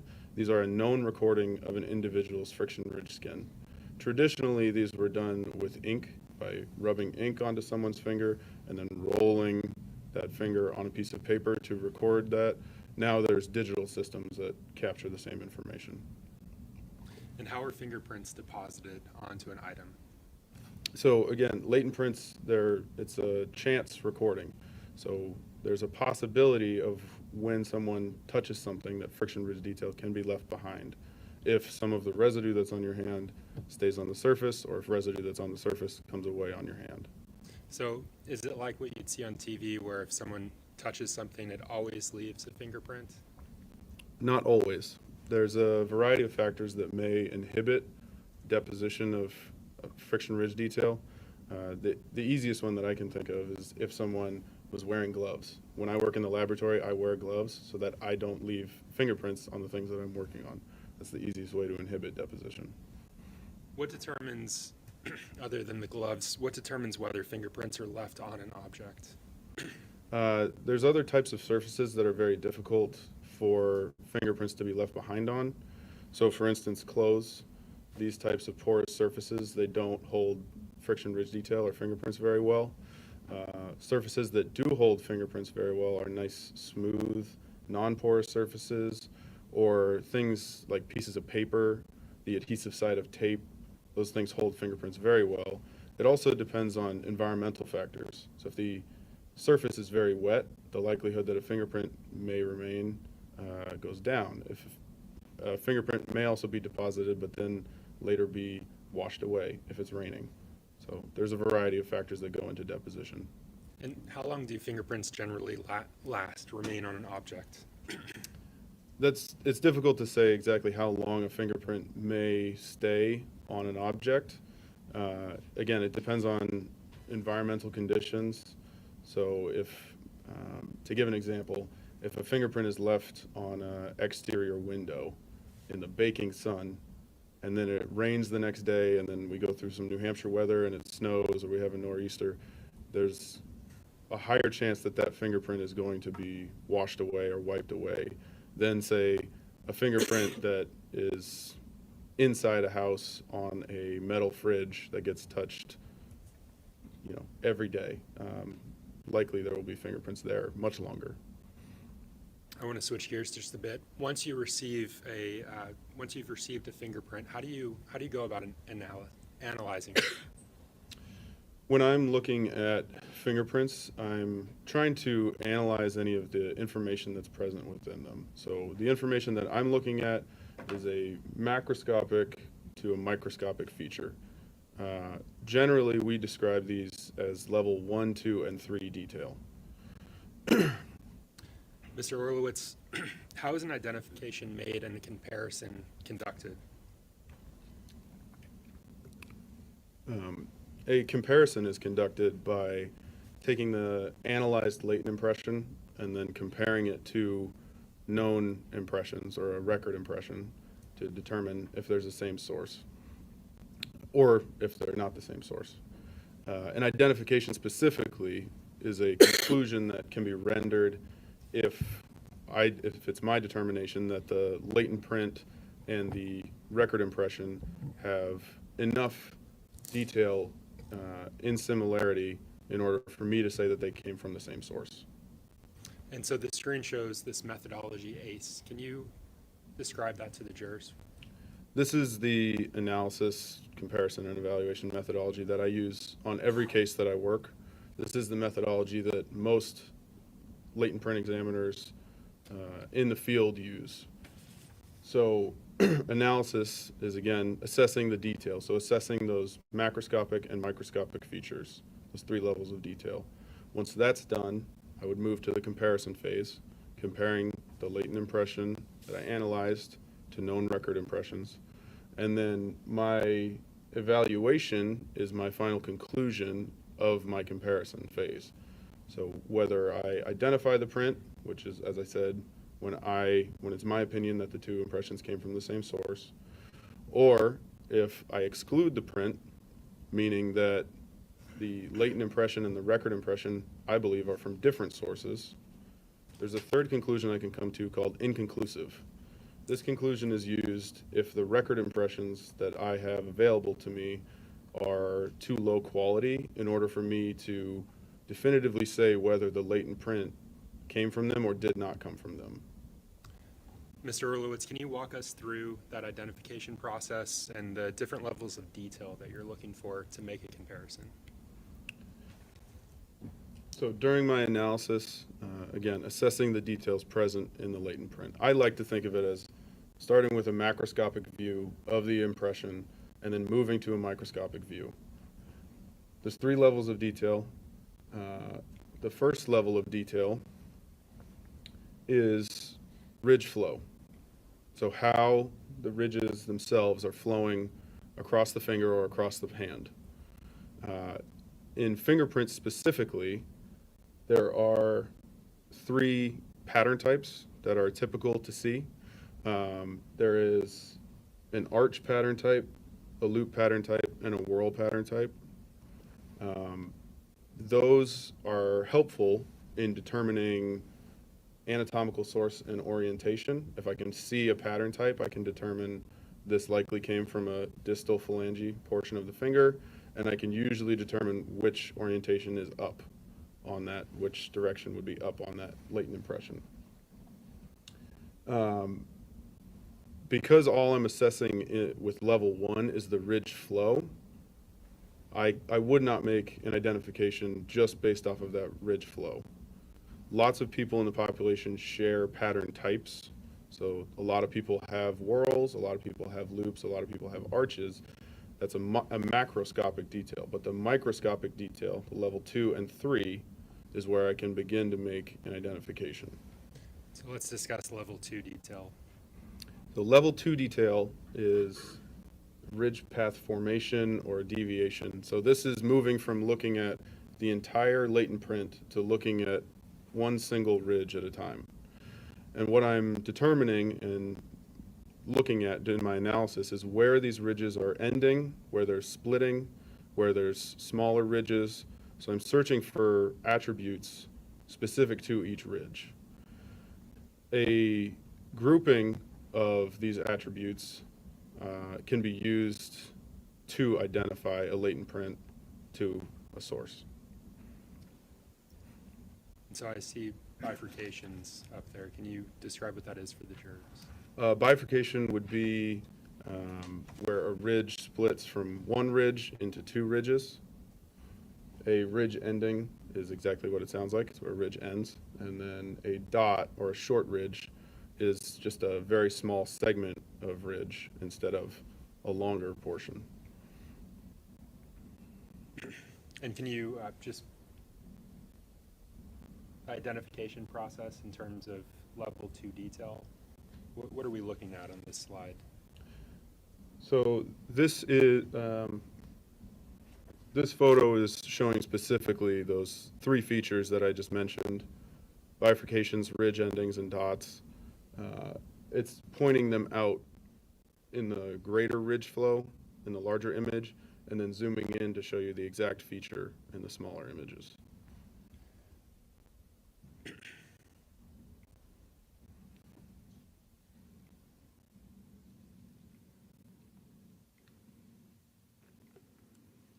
Let's discuss level 3 detail. Level 3 detail, this is the most microscopic level of detail that I use during my comparisons. This level of detail goes from looking at a single ridge to looking at the exact characteristics and attributes of that one ridge. So where the pores are present on top of the ridges, what the edges, the edge shape of the ridges look like. This level of detail is not commonly recorded in latent impressions or record impressions because it is so microscopic. But when it is present, it is highly discriminating and highly useful in identification and exclusion decisions. Can an identification be made in all cases? No. And what does it mean if you cannot find a fingerprint when during your analysis? Do you mean if I don't develop any on evidence, or? Correct, yes. So if no fingerprints are developed on evidence that I'm processing, I can't say whether or not that item was touched or had ever been touched. Like I said before, there's a large number of factors that go into deposition of a latent print, as well as if that latent print remains on the surface. And I have no knowledge or control of those factors before the evidence gets to the laboratory. So if a fingerprint or friction ridge is not observed on one of the items you're analyzing, does it mean that that was not touched? No. And I think you touched on this earlier, but speaking generally, what variables may cause a fingerprint not to be detected on one of the items that you're analyzing? The fingerprints may be wiped away over time if an object contacts another object, or if something is cleaned, as well as environmental factors. So latent print residue is a combination of waters, fats, amino acids. Over time, those things degrade, they evaporate, so there's a potential that the print could itself just disappear. Mr. Orlowitz, I want to switch gears and discuss State v. Adam Montgomery. Did you conduct analysis in this matter? Yes. And what did you process? I processed 5 items of evidence that were submitted to the laboratory for latent print impressions. And I want to begin with an item with the evidence number JD47. Does that item stand out to you? Yes. What was that item, or what is that item? I remember that item being a red Igloo brand cooler. Do you think you'd recognize that if you saw it today? Yes. Your Honor, may I approach? Yes, you may.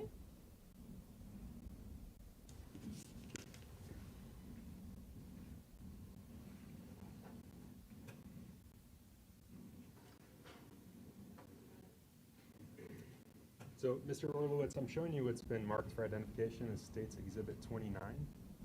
Do you recognize that item? Yes, I do. And what's depicted in this image?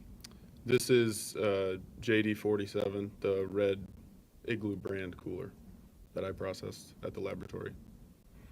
Is that a true and correct copy of the item that day? Yes, it appears so.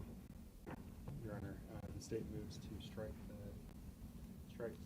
State's Exhibit 29 for identification. No objection. All right, the ID is stricken. It's entered as a full exhibit. It may be published. And so, if you can just point to, let's talk about this. Did the item arrive in your laboratory that way, appearing as it does in this image? To my recollection, yes, it did. And are there stickers placed on this item? There are, yes, several. And had this item, at the point that this image was taken, had it undergone analysis? I don't recall if it had gone through my laboratory analysis at this point.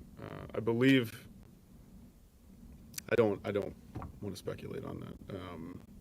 I don't recall if that was before analysis, but I believe it might have been. If I could have just a moment, Your Honor. Yes.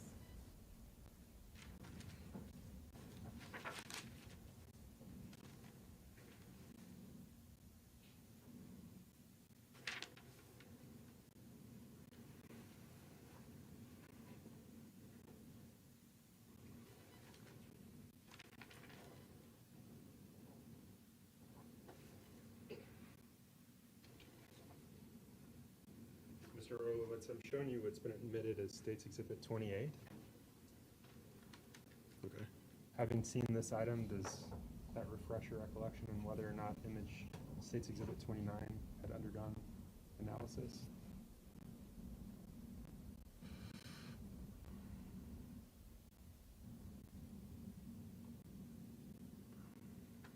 Again, I don't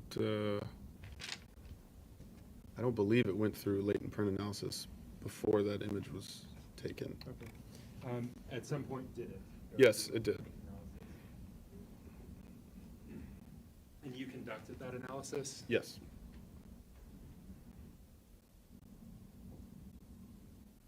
And again, you identified it in the photograph there. Would you recognize that item if you saw it today? Yes.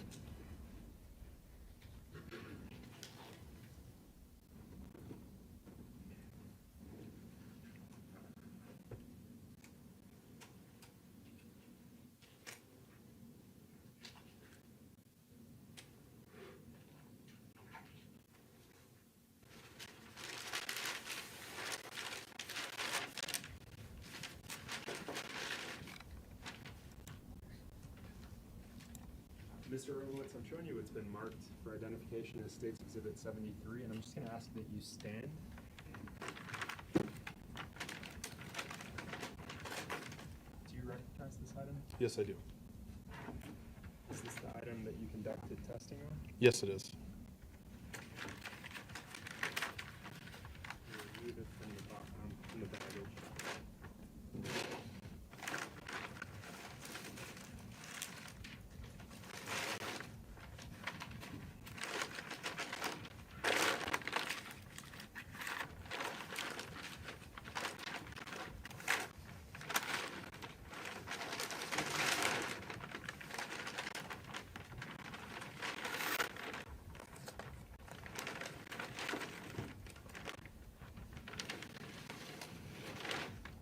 igloo cooler that you mentioned examining, is this that item? Yes, it is. How do you know that it's that item? I recognize the item from when I processed it. I also believe if it's the same packaging, or the packaging is present inside from when I analyzed it at the laboratory, my initials should be on a evidence tape seal. It looks like it may have been repackaged since I processed it. So this is a true and correct. This is the item that you. Yes, it is. Your Honor, I move to strike ID of State's Exhibit 73 and mark as full. Any objection? No objection. The ID is stricken, it's marked as a full exhibit. May I publish? Yes, you may.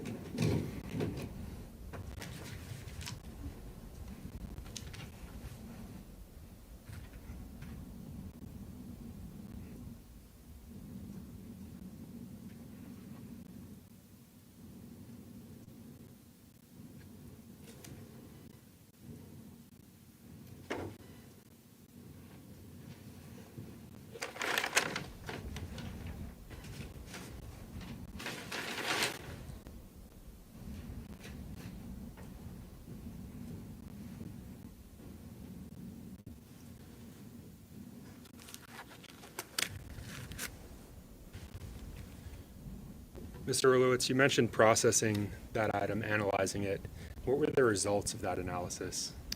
I did not find any friction-ridge detail on that exhibit.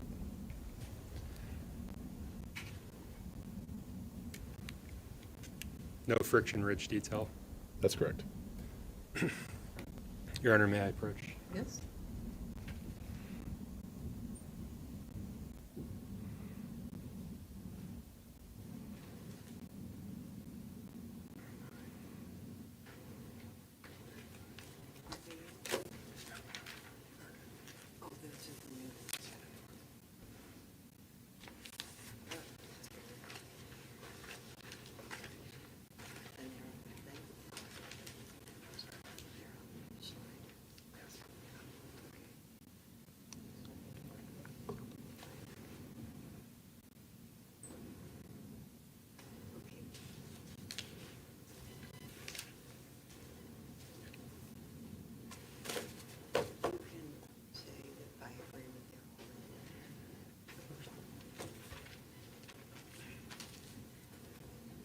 Mr. Orlowitz, I'm showing you what's been marked for identification as State's Exhibits 109 through 135. And I'm just going to ask that you review each of those items in turn and just look up when you've had an opportunity to review all of them.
Do you recognize those items, State's Exhibit 109 through 135? Yes, I do. And how do you recognize them? These are images that I took or generated in relation to my latent print processing and analysis and comparison for this case. Are those true and correct photographs of the images or the items that are depicted? Yes, they are. Your Honor, the State moves to admit, publish. So strike ID for State's Exhibit, what's marked for identification is items 109 through 135. No objection. Right, the ID is stricken, they're entered as a full exhibit. So, Mr. Orlowitz, switching now to the white metal ceiling, it's MER 3A and 3D.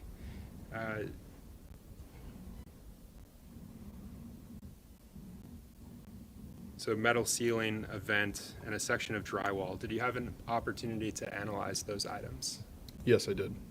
And based on your analysis, were you able to develop friction ridge details for those items? I was able to document friction ridge detail on MER 3D, which was a section of drywall with metal framing, as well as MER 3A, which was a ceiling vent, a white ceiling vent. And did you denote those friction ridge details in a particular way?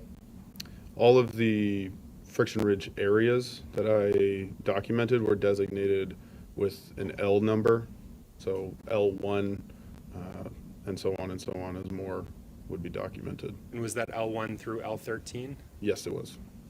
And so the image that we're looking at now, what are we looking at there? This is an image that I took to show the rough location of the first area that I documented, L1, on exhibit MER 3D. So where the small adhesive tag with the ruler on it is, that's the rough location of L1. And if you can just point that out on the screen there, Mr. Orlowitz. And so does that item, that sticker that you just pointed to, does it say something on it? It says L1 on it, it's labeled. And is that just another photo of L1? Yes.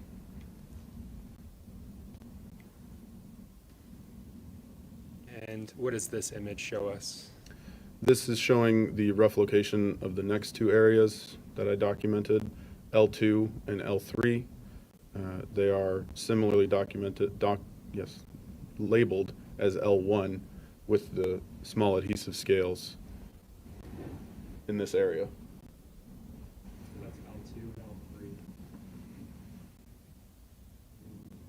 Closer version. Yes. And those are the stickers that you mentioned? Yes. What does this image show us, Mr. Orlowitz? This is showing the location of the next three areas that I documented, L4, L5, and L6, with their related labels.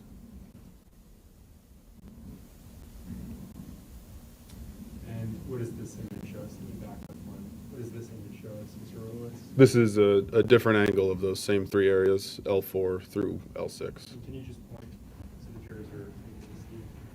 This is L4, L5, and L6.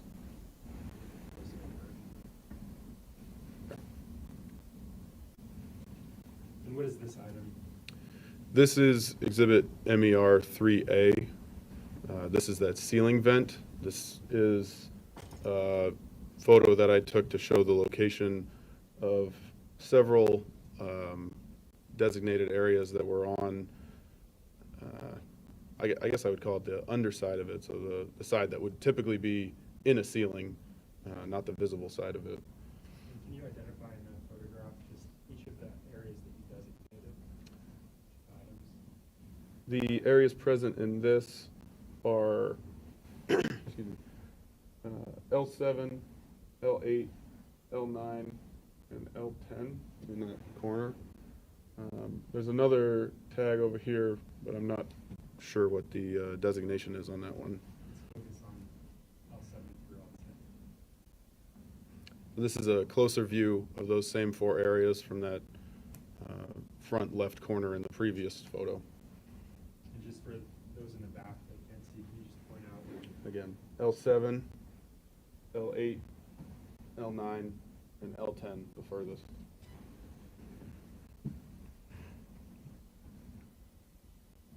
Which of those items had sufficient details that you can compare them to known impressions? During my analysis, I determined that some of these areas I subdivided out to L8A through L8E, for example, so 5 impressions in that one area. Of all the impressions, I subdivided out to L8A through L8E, for example, so 5 impressions in that one area. Of all the impressions that were present in this case, L6, L7B, L8A, L8D, L9, L11, L10A through L10C, and L13 were all determined to be sufficient to move on for comparison. Okay. And this is showing State's Exhibit 116. I want to take a look at the prints that you found, beginning with, you mentioned L7. I want to look at that first, and so it's blown up here. If you could point out L7 again, the friction. L7 is in this area. Okay, and what did you do with L7? How did you analyze it? So again, moving back to how I described the analysis phase before, L7 particularly was 2 impressions, so I sub-designated those L7A and L7B. Looking at the details present, the level 1, 2, and 3 detail present in those 2 impressions, L7A I determined was not identifiable, so I would not be moving forward with that impression to comparison. There's not enough detail present in it that I believed was reliable to make any sort of conclusion with. L7B, on the other hand, I determined to be identifiable based on the detail present in it. And just for those that can't see, can you point out those items, L7A and L7B? L7A is the impression on the left of the photo, this area here. L7B is this impression on the right of the photo, this larger area. And what analysis did those impressions undergo? So the analysis that I'm doing for all of these impressions is the same as I've described before, looking at the 3 levels of detail, documenting detail that's present in them, particularly when I'm marking up an analysis image like this, I will mark level 2 features that are present, or if there are reliable, what I believe to be reliable level 3 features that are present in the impression, I'll mark those up as well. So I'll put like a small green dot at the end of an ending ridge, or at a bifurcation, or around a dot, or if there's a section with pores that I can see, I could shade that a different color. And I can use that group of features later in my comparison. And can you show us where you did that in this image? And that for the record is referring to State's Exhibit 117.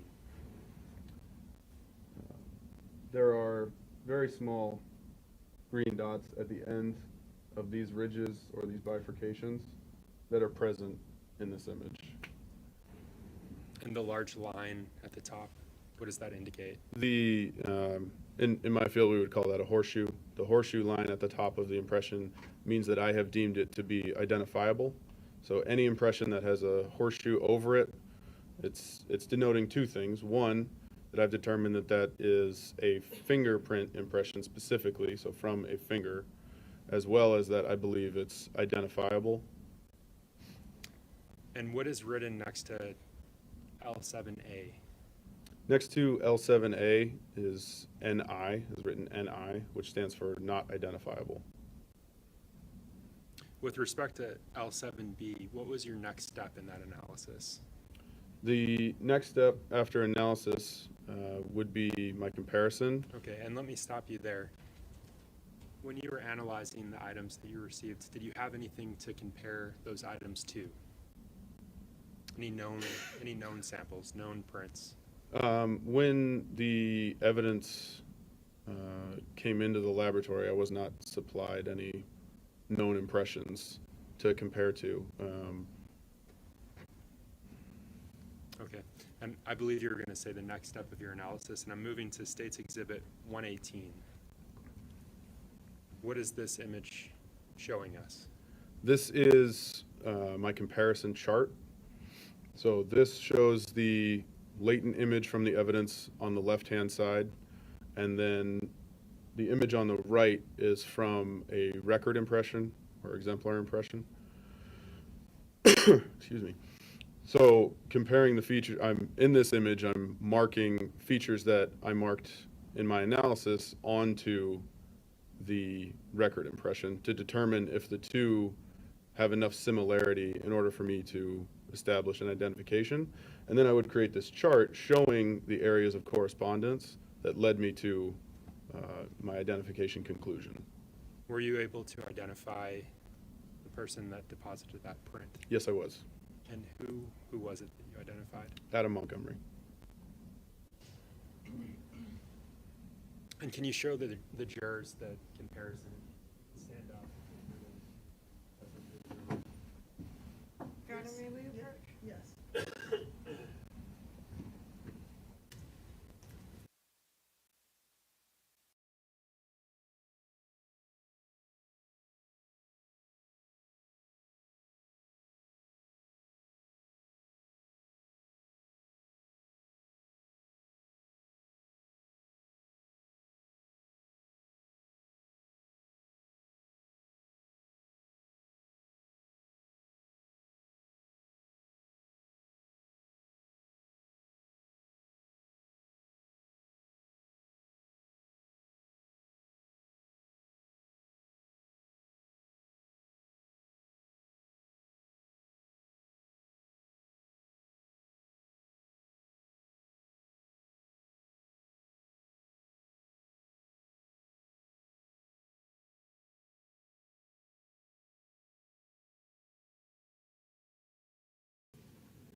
Mr. Orlowitz, at some point during your involvement on this matter, did you receive known prints for Adam Montgomery, the defendant in this case? Yes, I did. Did you receive any other known prints? I also received known prints of Kayla Montgomery. And I believe you said you made a comparison and you received a result. Can you remind the jurors what that result was? Yes. For this latent L7B, I identified the left middle finger of Adam Montgomery as the source. And how many levels of detail are present in this analysis? In this particular analysis, the levels of detail that I used were level 1 and level 2. The level 3 detail present in the latent impression was spotty or non-existent at best. And so not much of it was used, not much or any of it was used for the comparison phase. And when you say L1 and or L2, that's level 1 or level 2? Yes, I'm sorry, I missed Don't want to be level 1 confused and level by- 2. I'm sorry about that. And again, you mentioned level 3 being rare. It is rare, yes. Let's take a look at another print that you found. I want to focus on L8. Can you point the jurors where This L8? is L8.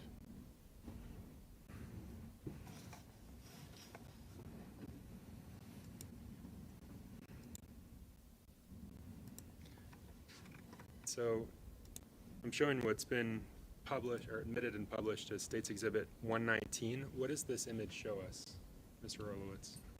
This is a photograph that I took of the latent area, L8. So there are multiple impressions present that I further sub-designated during my analysis, but this is a photo that I took during processing of that exhibit. And those sub-designations, do you recall what they were?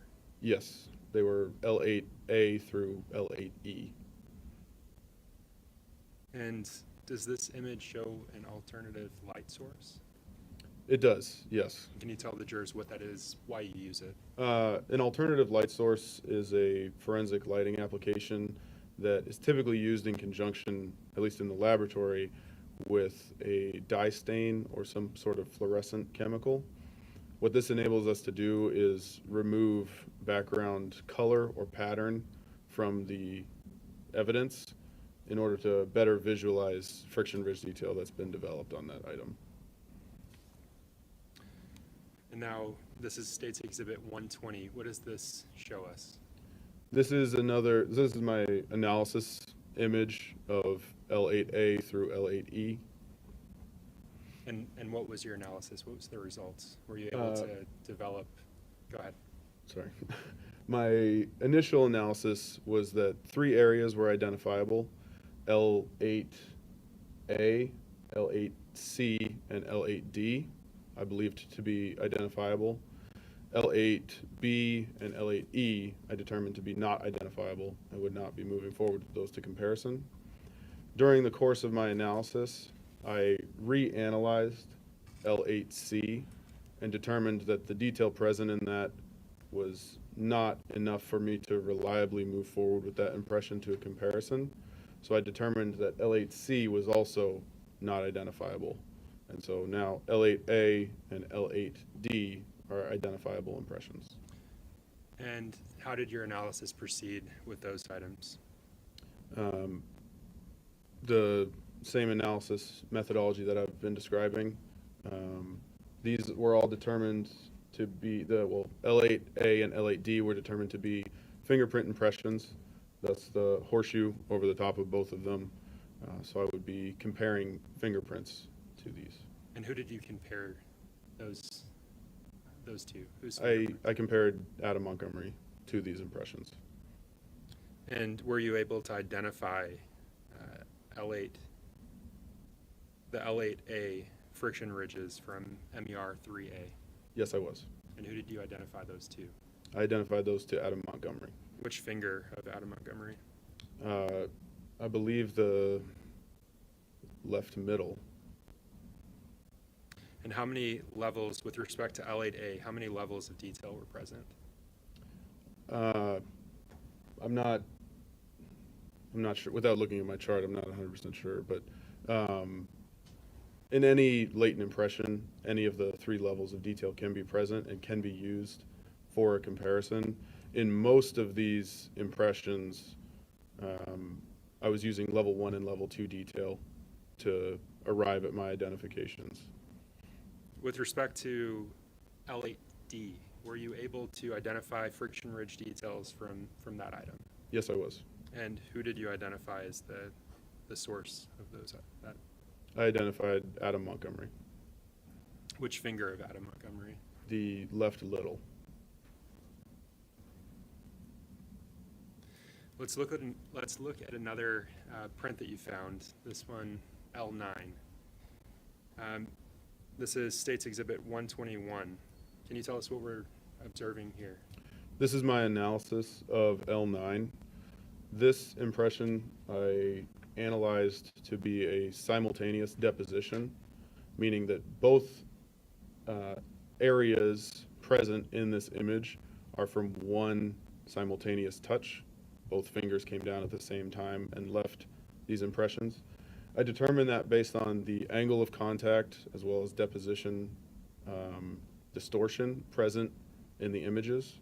So this is a identifiable simultaneous fingers impression. Can you show the jurors how that would occur using the screen there? The Generally, simultaneous if impression. 2 fingers come down at the same time, in this case at a higher angle of contact, both impressions will be left at the same time. And how is this analyzed? How did you analyze it? As I said, I analyzed this to be a simultaneous fingers impression. And who did you compare L9 friction ridge details to? I compared this to Adam Montgomery. What were the results of that comparison? I identified Adam Montgomery, specifically his left middle and left ring fingers, as having made this simultaneous impression. And I'm showing you State's Exhibit 122. What is that showing the jurors? This is my comparison chart of L9. So the latent impressions are the images at the top of the screen, and then the known record impressions are on the lower section. You mentioned that these are Adam Montgomery's fingerprints. Which finger specifically from Adam Montgomery? Specifically the left middle and left ring fingers.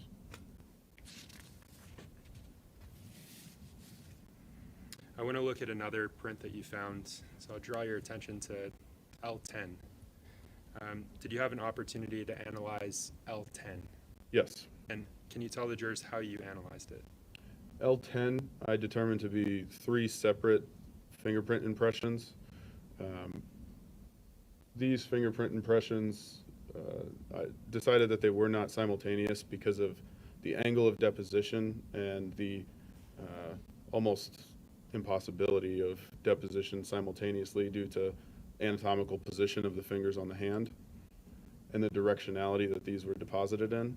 So these were all designated separately, L10A, B, and C, and they're all horseshoed at the top to show that they're identifiable fingerprint impressions. Okay, and the image that you just pointed out that has horseshoes at the top to show that they're identifiable, that image, you did those horseshoes at the top, is that correct? Yes, I That's did. part of your analysis? Yes, the analysis images with any markings on them, I generate those at the laboratory as part of my analysis. And here we're referring to States Exhibit 123. Did you have an opportunity to compare those items to any known prints? Yes, I did. And whose known prints did you compare them to? I compared these to Adam Montgomery. And I want to go through each in turn. So let's start with L10A, and I'm showing you States Exhibit 124. What does this show us? This is my comparison chart, the latent being on the left side, the known being on the right. This is my comparison of L10A to Adam Montgomery's left middle finger. And Mr. Orlowitz, what was the result of your comparison of L10A? This was an identification to Adam Montgomery. Do you know which finger of Adam Montgomery's? The left middle. I'm showing you what's been published as States Exhibit 125. What does this image show us? This is L10B, again, a comparison chart of the latent on the left, the known on the right, showing my identification conclusion. Who did you compare L10B to? I compared it to Adam Montgomery. And what were the results of that comparison? I identified L10B to the left index finger of Adam Montgomery. I want to turn to States Exhibit 126. What does this image show us? This is my comparison chart for L10C, latent on the left, known on the right. This shows my identification conclusion for that impression. And what was your conclusion for that impression? I identified L10C to Adam Montgomery's left little finger.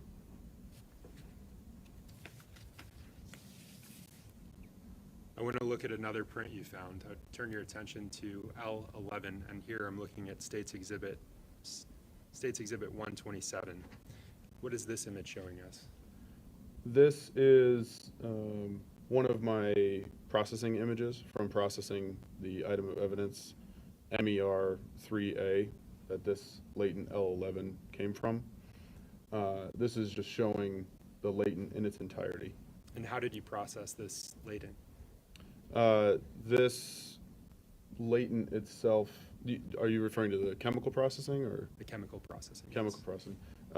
This latent itself went through a process, well, this item itself, I'll say, went through a process called lumiscyanofuming.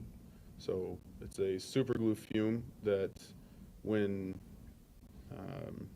heated up will polymerize on top of friction ridge detail present on an exhibit, present on an item, and it will leave a white residue, very light white residue on top of the ridges. This helps preserve them. It also helps make them more visible.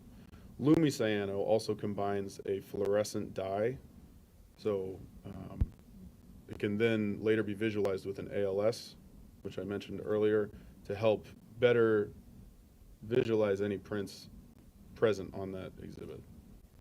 I'm going to move to States Exhibit 128. What does States Exhibit 128 show us? This is my analysis image of that latent L11. After analyzing L11, did you have an opportunity to compare it to any known prints? Yes, I did. And I'm turning to States Exhibit 129. What does States Exhibit 129 show us, Mr. Orlowitz? This is my comparison chart of L11. L11 was analyzed to be a palm print, not a fingerprint. So this is my comparison chart of L11 to Adam Montgomery's left palm. What were the results of your comparison, Mr. Horowitz? I reached an identification conclusion for this. And who did you identify as the person that deposited that palm print? Adam Montgomery. And I'm sorry if I missed this, but which palm print was it of Adam Montgomery? The left palm.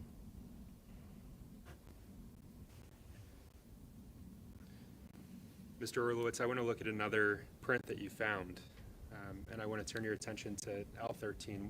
This is State's Exhibit 130. What does this image show us? This is L13. This latent was also present on MER3A. This is another processing image from that exhibit, from that evidence. Did you have an opportunity to analyze this? Yes, I did. And how did you go about analyzing it? My analysis for this, I determined that this was a latent fingerprint impression in the opposite orientation from what you see in this photo.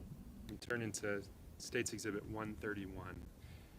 What are we looking at here? This is my analysis image of latent L13. The horseshoe for this latent is near the bottom of the image. So this is telling me that I believe this is an identifiable fingerprint impression, but also showing that my theoretical directionality of up for this would be this way actually, so that the finger, if you can imagine my finger on the screen, it would be in this orientation. Did you conduct a comparison of L13? Yes, I did. And who did you compare that item to? Adam Montgomery. And I'm turning to State's Exhibit 132. What is this image showing us? This is my comparison chart of L13. So latent on the left, known on the right. This shows my identification conclusion to the right index finger of Adam Montgomery.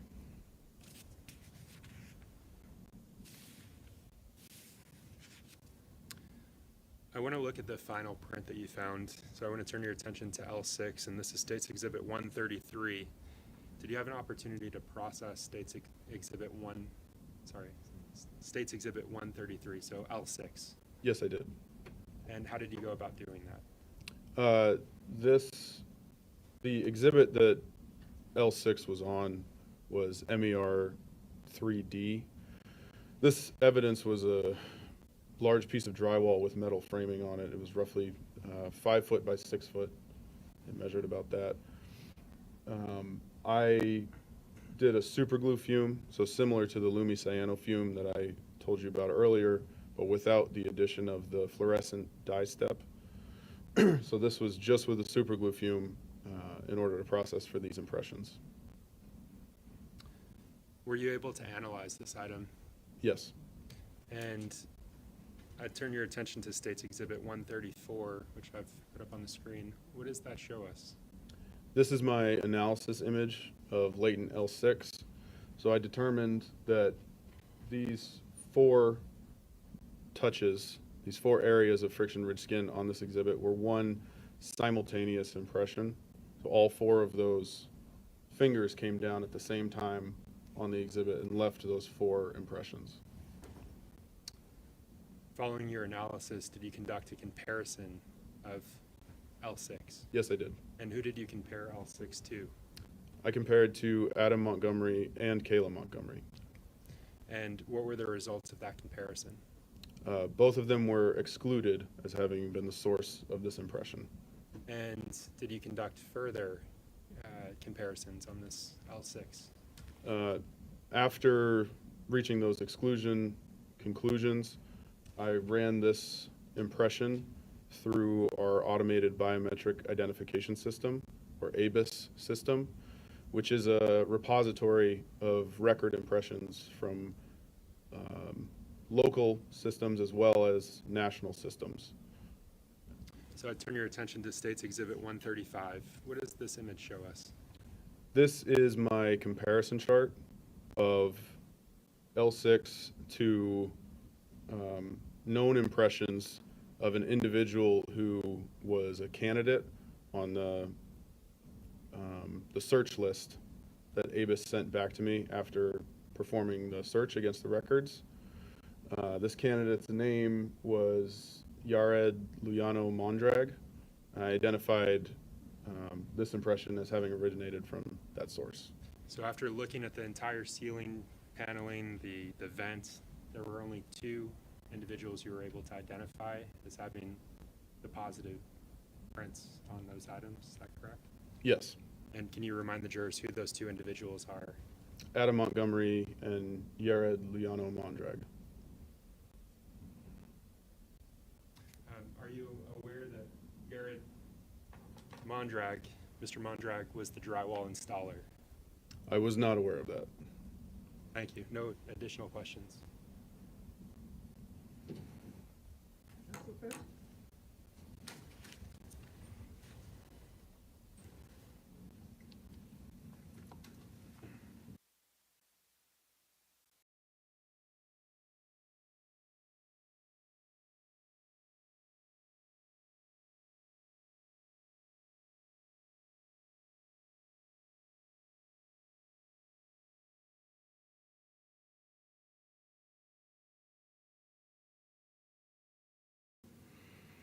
When you're ready, Attorney Smith. Thank you, Your Honor. Good afternoon. Good afternoon. A couple of questions. One about the fingerprints that you just testified about identifying in a comparison to a person. Yes. Okay. You got a high degree of certainty that you've identified the right people, right? Yes. And for especially in some of those fingerprints that had that level 3?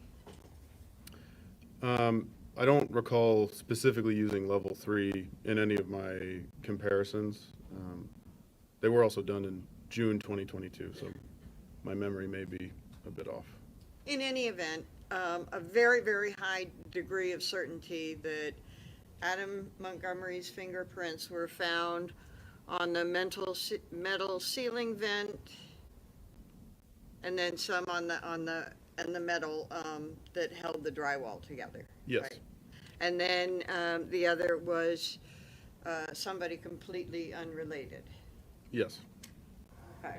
So let's go back to the cooler. When you analyzed the cooler, did something happen while you were analyzing before you started your analysis of the cooler? Did somebody come in and do something in front of you? Kevin McMahon, who was a serologist at the laboratory at the time, performed a serology examination on the cooler. Okay. And this cooler, right now is pretty dirty, right? Yes. And it's dirty because of the tools that you use to look for ridge detail, right? Yes, I believe that's a portion of the residue that's left on that is from my processing. Okay. So the reason that you would want somebody like Kevin McMahon to come in and do serology is that you might actually be changing the condition of the cooler. Yes, there's the potential that any processing I do could dilute or remove biological evidence that's present on an exhibit. So in the laboratory in general, and specifically for this case, serology would be conducted prior to latent print processing. And the reason, well, and again, you do this so that if there's evidence on this cooler, it can be found, whether Yes. serology or fingerprint. Yes. The other is that you talked about different surfaces being good for fingerprints. Yes. Is this cooler, and I can bring it to you, I can put a glove on it and bring it to you if you'd like. That's okay. Okay. Is this cooler good for that sort of finding rich detail and stuff? The exterior of the cooler is textured, which is not the best type of substrate or surface to retain fingerprint detail. Like I said before, smooth surfaces are usually what's best. Okay. So I can go and I can touch this cooler at the top and you may not be able to find my ridge detail. That's correct. Okay, how about the handle? So, same thing? It's metalish. There may be a potential to find friction ridge detail on something like that handle. It's smooth, but it being a handle gets handled a lot, which could potentially wipe off any friction ridge detail that was deposited prior. Okay, and that was going to be my next question. An object that is touched a lot might remove, smear, or change any ridge detail below it, right? Yes, it may remove it completely. And so you get an accumulation at some point, and you may not even be able to identify the last person touching. That's correct. Okay.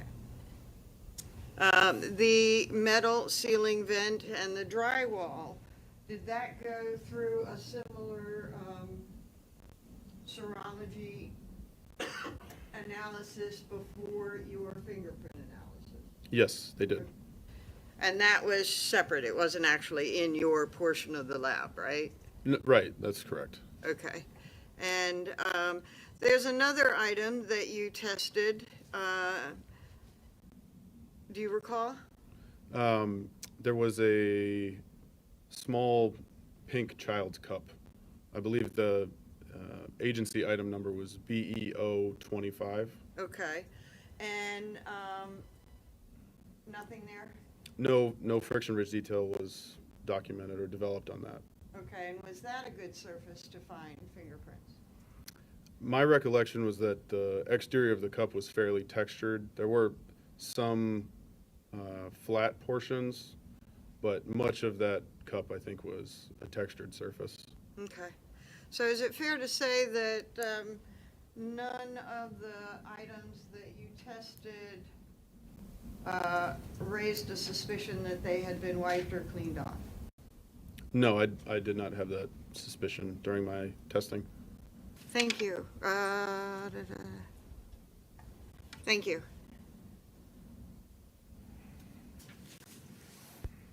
Mr. Orlowitz, I just want to follow up on that last point.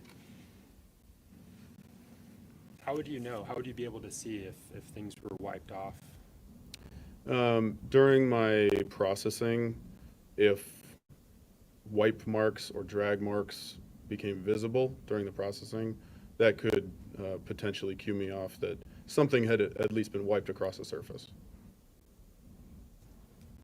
And that wasn't present on the items that you analyzed? I did not observe that. With respect to the highly textured surfaces that you mentioned, how would you see those wipe marks in a highly textured surface like the cup that you mentioned or the cooler there? It would be very difficult to see if any white marks were present on a textured surface. Thank you. No additional questions. But it's fair to say that you saw nothing to raise that suspicion? That's correct. Okay. Thank you. All right, you may step down. All right, ladies and gentlemen, we've reached the end of our day today. I remind you, don't discuss the case with anybody, not with each other or with anybody else. Don't watch any social media, read any newspapers, look at any online coverage of this case. Avert your eyes. So we'll begin again tomorrow morning. Please be here at 8:45 for a 9 a.m. start. Don't do any independent research. Thank you so much for your significant attention today. Have a good evening, ladies and gentlemen. All rise for the jurors, please.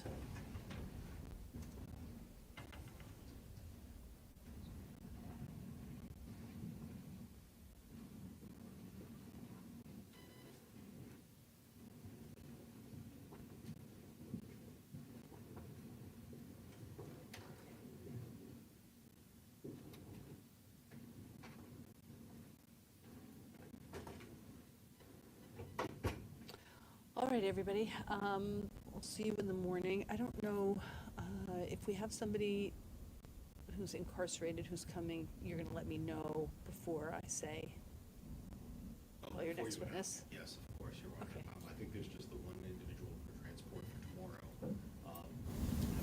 get the order of the day. We have 2 of the witnesses planned for today. We need to go back and figure out that order. Okay. Want that done. Okay. Make sure that that person gets on and off tomorrow. So Okay. Oh, you can all be seated. Just one last observation. It seems that there are some things that are being marked that either you may have had marked subsequent to the original marking for identification that hadn't been shown to the defense. Maybe I'm misreading that. I'm just seeing you bringing things over that are,